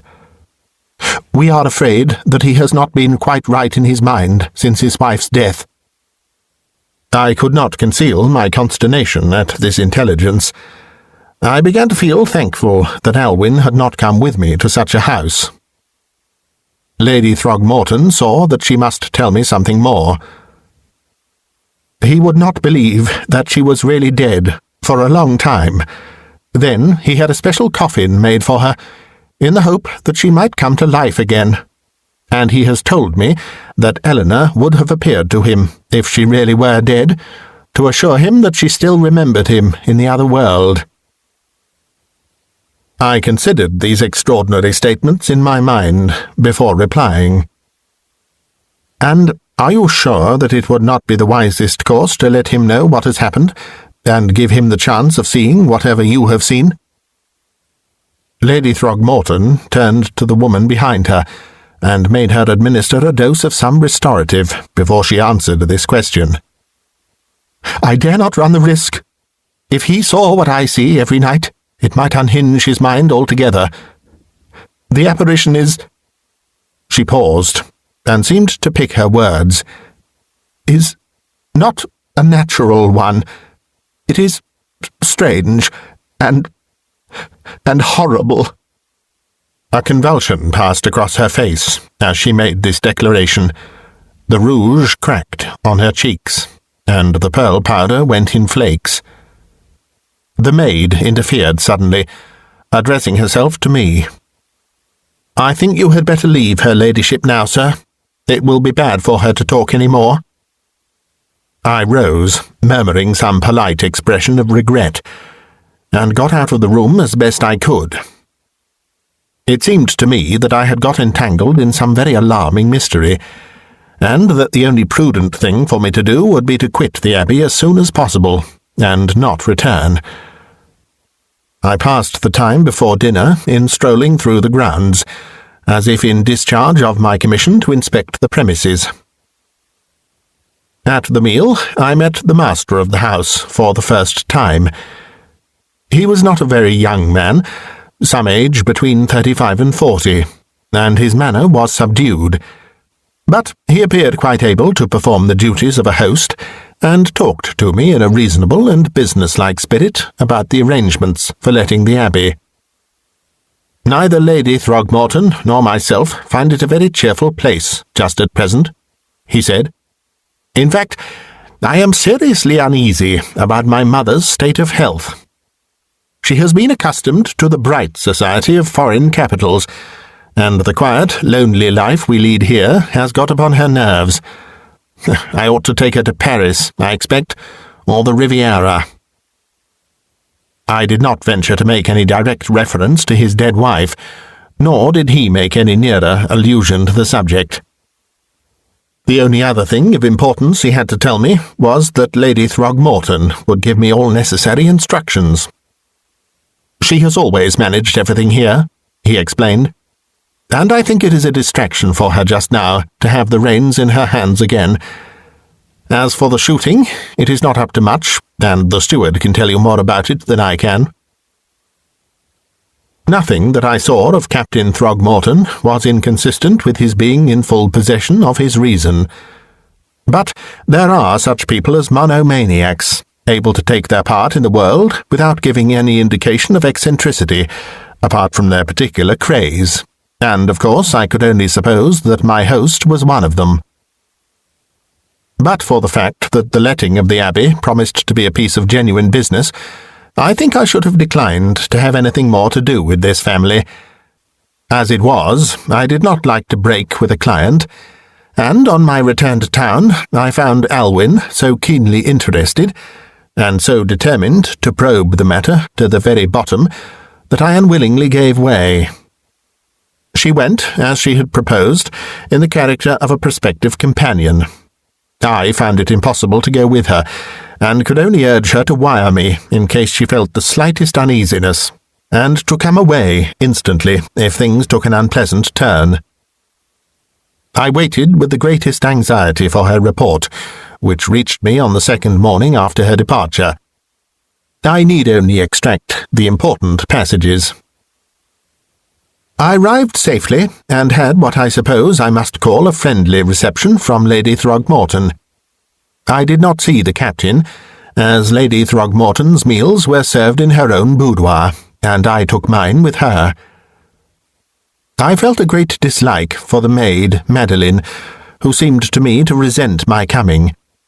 I fancied that she was playing on the fears of her mistress for some purpose of her own, and did not relish the idea of my doing anything to relieve them. In fact, I thought it quite possible, at first, that the apparition was the result of some trickery on her part. I wish I could think so still. I wish I had never seen what I saw last night, and what I am afraid I shall never be able to forget. When I say that I have seen it, I do not mean to be positive that it was an objective manifestation. My experience may have been purely subjective. That is to say, I may have been in sympathetic rapport with Lady Throgmorton, so that her vision was communicated to me. That seems all the more probable, because the maid, who has slept with Lady Throgmorton since these experiences began, declares that she has never seen anything. Whichever it was, nothing would have induced me to face such a manifestation had I been warned of its character.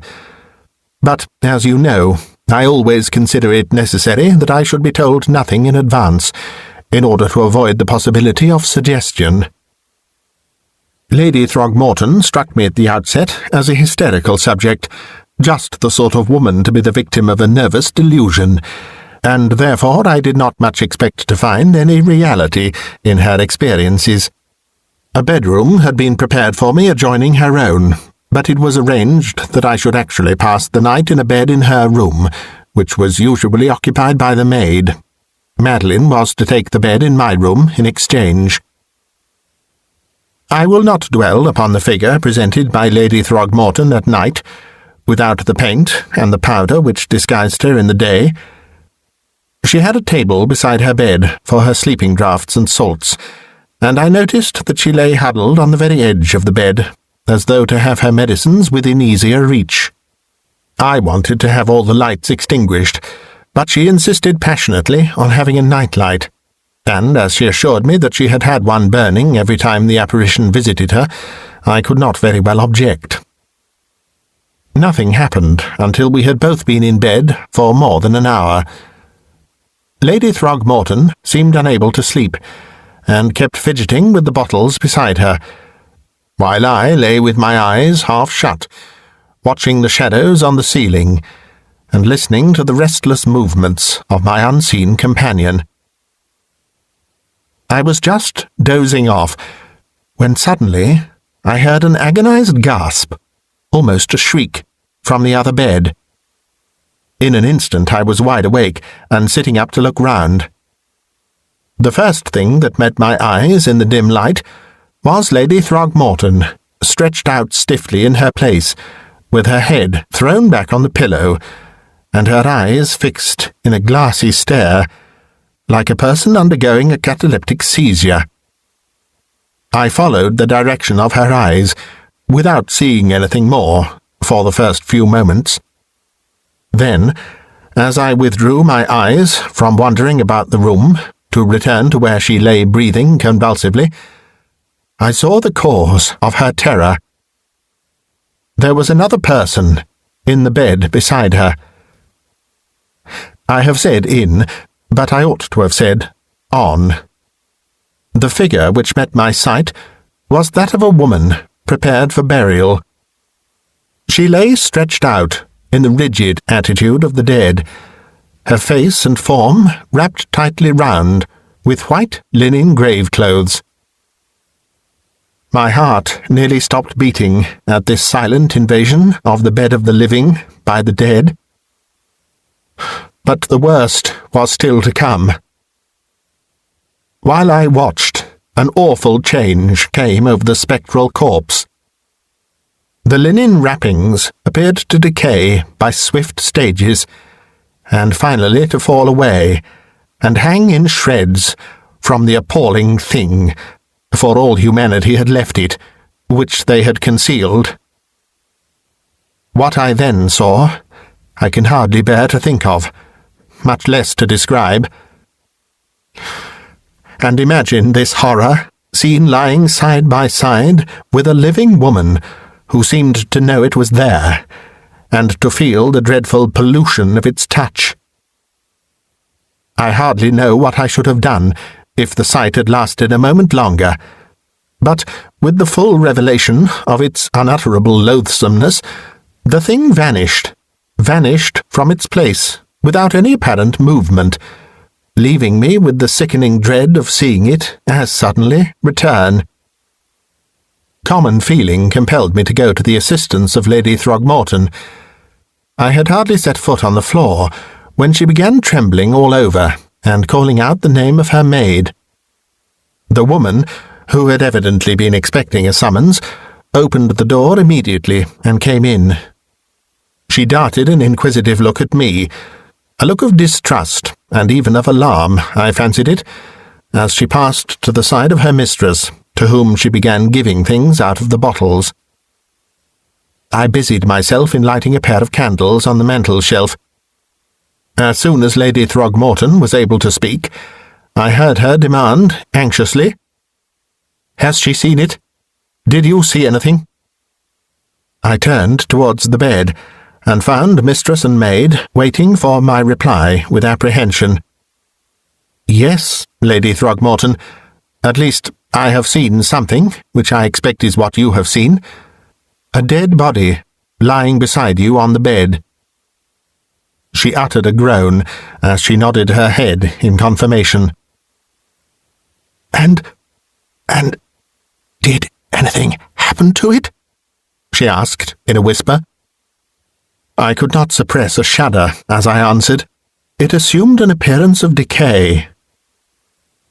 Mistress and maid exchanged glances of intelligence. "I was right, you see, Madeline," the lady said. And then she added, to my intense surprise, "It has grown worse, night after night. The first time I saw it, the shroud remained intact.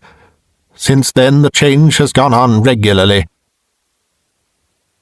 There was only one thing to say, and I said it. "In my opinion, you ought not to pass another night in that bed, nor in this room. Whatever be the real nature of this experience, it is clear that the only chance of its ceasing is for you to leave off sleeping here." In Lady Throgmorton's pitiable condition, I hardly liked to question her on the subject of the spectre, but the idea had already presented itself to my own mind that the ghastly figure which was haunting her could only be that of her son's late wife, and the horrible changes it had undergone seemed to correspond with the decay of the actual corpse. Having been assured that there was no chance of anything more occurring that night, I went back into my own room, leaving the maid to take my place. This morning I have had a long talk with Lady Throgmorton in the absence of her maid. She has told me, quite frankly, that she considers the apparition to be that of the late Mrs. Throgmorton. She intends leaving for London today on her way to Paris, and the captain goes with her. She has pressed me very strongly to remain behind and pass at least one more night in the haunted room, and as I wish to ascertain whether my own experience of last night was objective or subjective, I think I shall consent. But I dare not make the experiment alone, and, as Lady Throgmorton is strongly opposed to any of the servants being made acquainted with the mystery, I have promised to ask you to join me here for the purpose. Please wire. So ended the report, with the exception of some personal messages of no interest to the public. I need not remark on the courage of this brave girl in consenting to remain alone in a house where she had had such a frightful experience. I wired immediately to say I should arrive by the next train, and I was as good as my word. I found Alwyn installed as Lady Throgmorton's deputy, in charge of the house and servants, who were all under notice to leave. We decided to sit up till the hour at which the sepulchral figure would appear, if it appeared at all. In good time, we moved into Lady Throgmorton's room, extinguished all the lights except the solitary night light, and sat watching, for what might happen. A surprise awaited us. We were ignorant of the exact minute at which the previous manifestation had occurred, but midnight came and passed without the slightest sign of anything uncanny. I was just saying to Alwyn that I thought it useless to wait longer, when the silence of the night was broken by footsteps advancing suddenly along the corridor. In a moment, the door was burst open, and we beheld on the threshold Captain Throgmorton, with a lighted lantern in one hand and a revolver in the other. "Explain the meaning of all this," he demanded sternly, as we sprang to our feet. I was at a loss what answer to make to him, but Alwyn was quick to assert herself. "We are here in pursuance of instructions from Lady Throgmorton," she said with dignity. "Perhaps you will explain how it is that, after leaving the Abbey in my charge, you have returned in this manner, and adopted such a tone towards me." The captain was evidently not prepared for this retort, which at once subdued him. "I will apologize, of course, if I am in the wrong," he said, speaking more quietly. "I came down here because my stepmother's action in leaving you here seemed to me eccentric. I felt more and more uneasy as I got further from home, and finally, after seeing her off to Paris, I decided to run down here again and make sure that all was right. I have only just walked over from the station, and seeing a light in this room, I suspected something wrong." He glanced round the room as he spoke, with a mixture of curiosity and emotion. I thought it was now time for me to speak. "I trust my name and the reputation of my firm will be a sufficient guarantee that everything that has passed in your absence has been entirely in accordance with our instructions from Lady Throgmorton, to whom, you may recollect, you referred me. If you will now come with me into another room, I will tell you what those instructions were." Captain Throgmorton took us downstairs into his library, and there I told him the entire story, as I have told it here, only omitting, for his own sake, the hideous detail of the change which had followed the first appearance of the spectral corpse. "Tonight we have seen nothing," I said in conclusion. "I think, therefore, you may rest assured that the whole thing is a diseased imagination on the part of Lady Throgmorton, due to the state of her nerves." The captain listened with the closest attention, wincing more than once at the references I had made to his dead wife. At the close he said, "I am infinitely obliged to you for telling me this. It is true that I had a special coffin constructed for my late wife, but it was in discharge of a solemn promise to her, as she entertained a morbid dread of being prematurely buried. I may add that I engaged a medical man to visit the vault every day for a week, when he reported to me that changes had taken place, which rendered it utterly impossible to doubt the reality of the death." The reluctance with which he made this statement showed me that he knew what the doctor had seen. The changes were those which Alwyn had seen in the vision of Lady Throgmorton. "Do you think there is any possibility that Lady Throgmorton may have heard of these visits?" It was Alwyn who put the question. The captain shook his head. "I think not, Miss Sergeant. Naturally, I did not wish such a thing to be known, and I pledged the doctor to secrecy." He frowned as he added, "It is a very serious thing if my stepmother has been representing that my intellect is disordered, as you say. I must consider what is my best course, but I think I shall have to follow her abroad, and perhaps to take the doctor with me." We separated for the night with mutual expressions of regret. In the morning, Captain Throgmorton, opening the letter-bag as usual, found in it a telegram addressed to Alwyn. It proved to be from Lady Throgmorton, who was staying at an hotel in the Avenue Friedland, and contained these words: "I have seen it here. Come immediately." On reading this extraordinary dispatch, not one of us any longer doubted that the sender's mind was unhinged. Captain Throgmorton at once sent a groom for the doctor, who arrived in the course of an hour. When the doctor had been placed in possession of the whole of the facts, and this time I did not think it right to suppress anything, his manner became exceedingly grave. "I will say nothing till I have seen Lady Throgmorton," he declared. "But I agree with you, Captain, that we ought both to go to Paris by tonight's boat." Before leaving, Captain Throgmorton and I exchanged promises, one of strict secrecy on my part, and on his own to communicate to me the final outcome of the affair. That promise was never kept.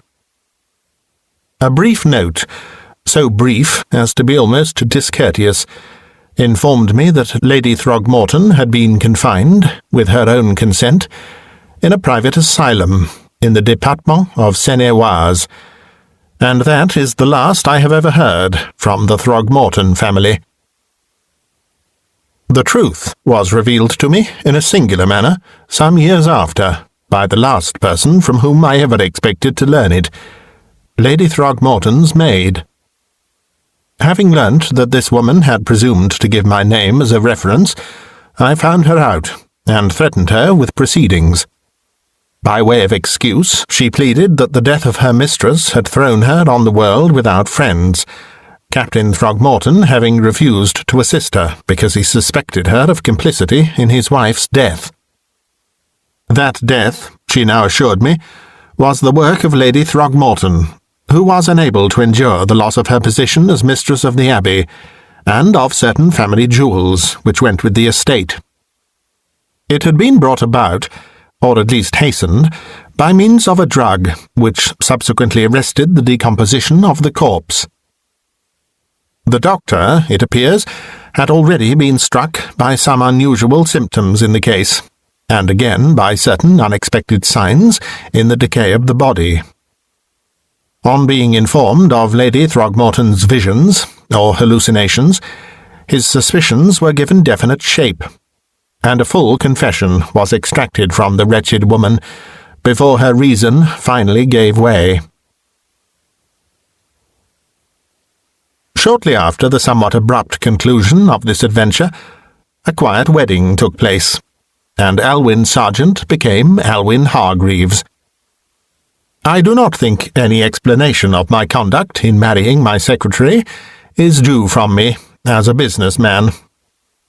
Alwyn had materially assisted me to attain the prosperity I now enjoyed, and it was only right that she should share it.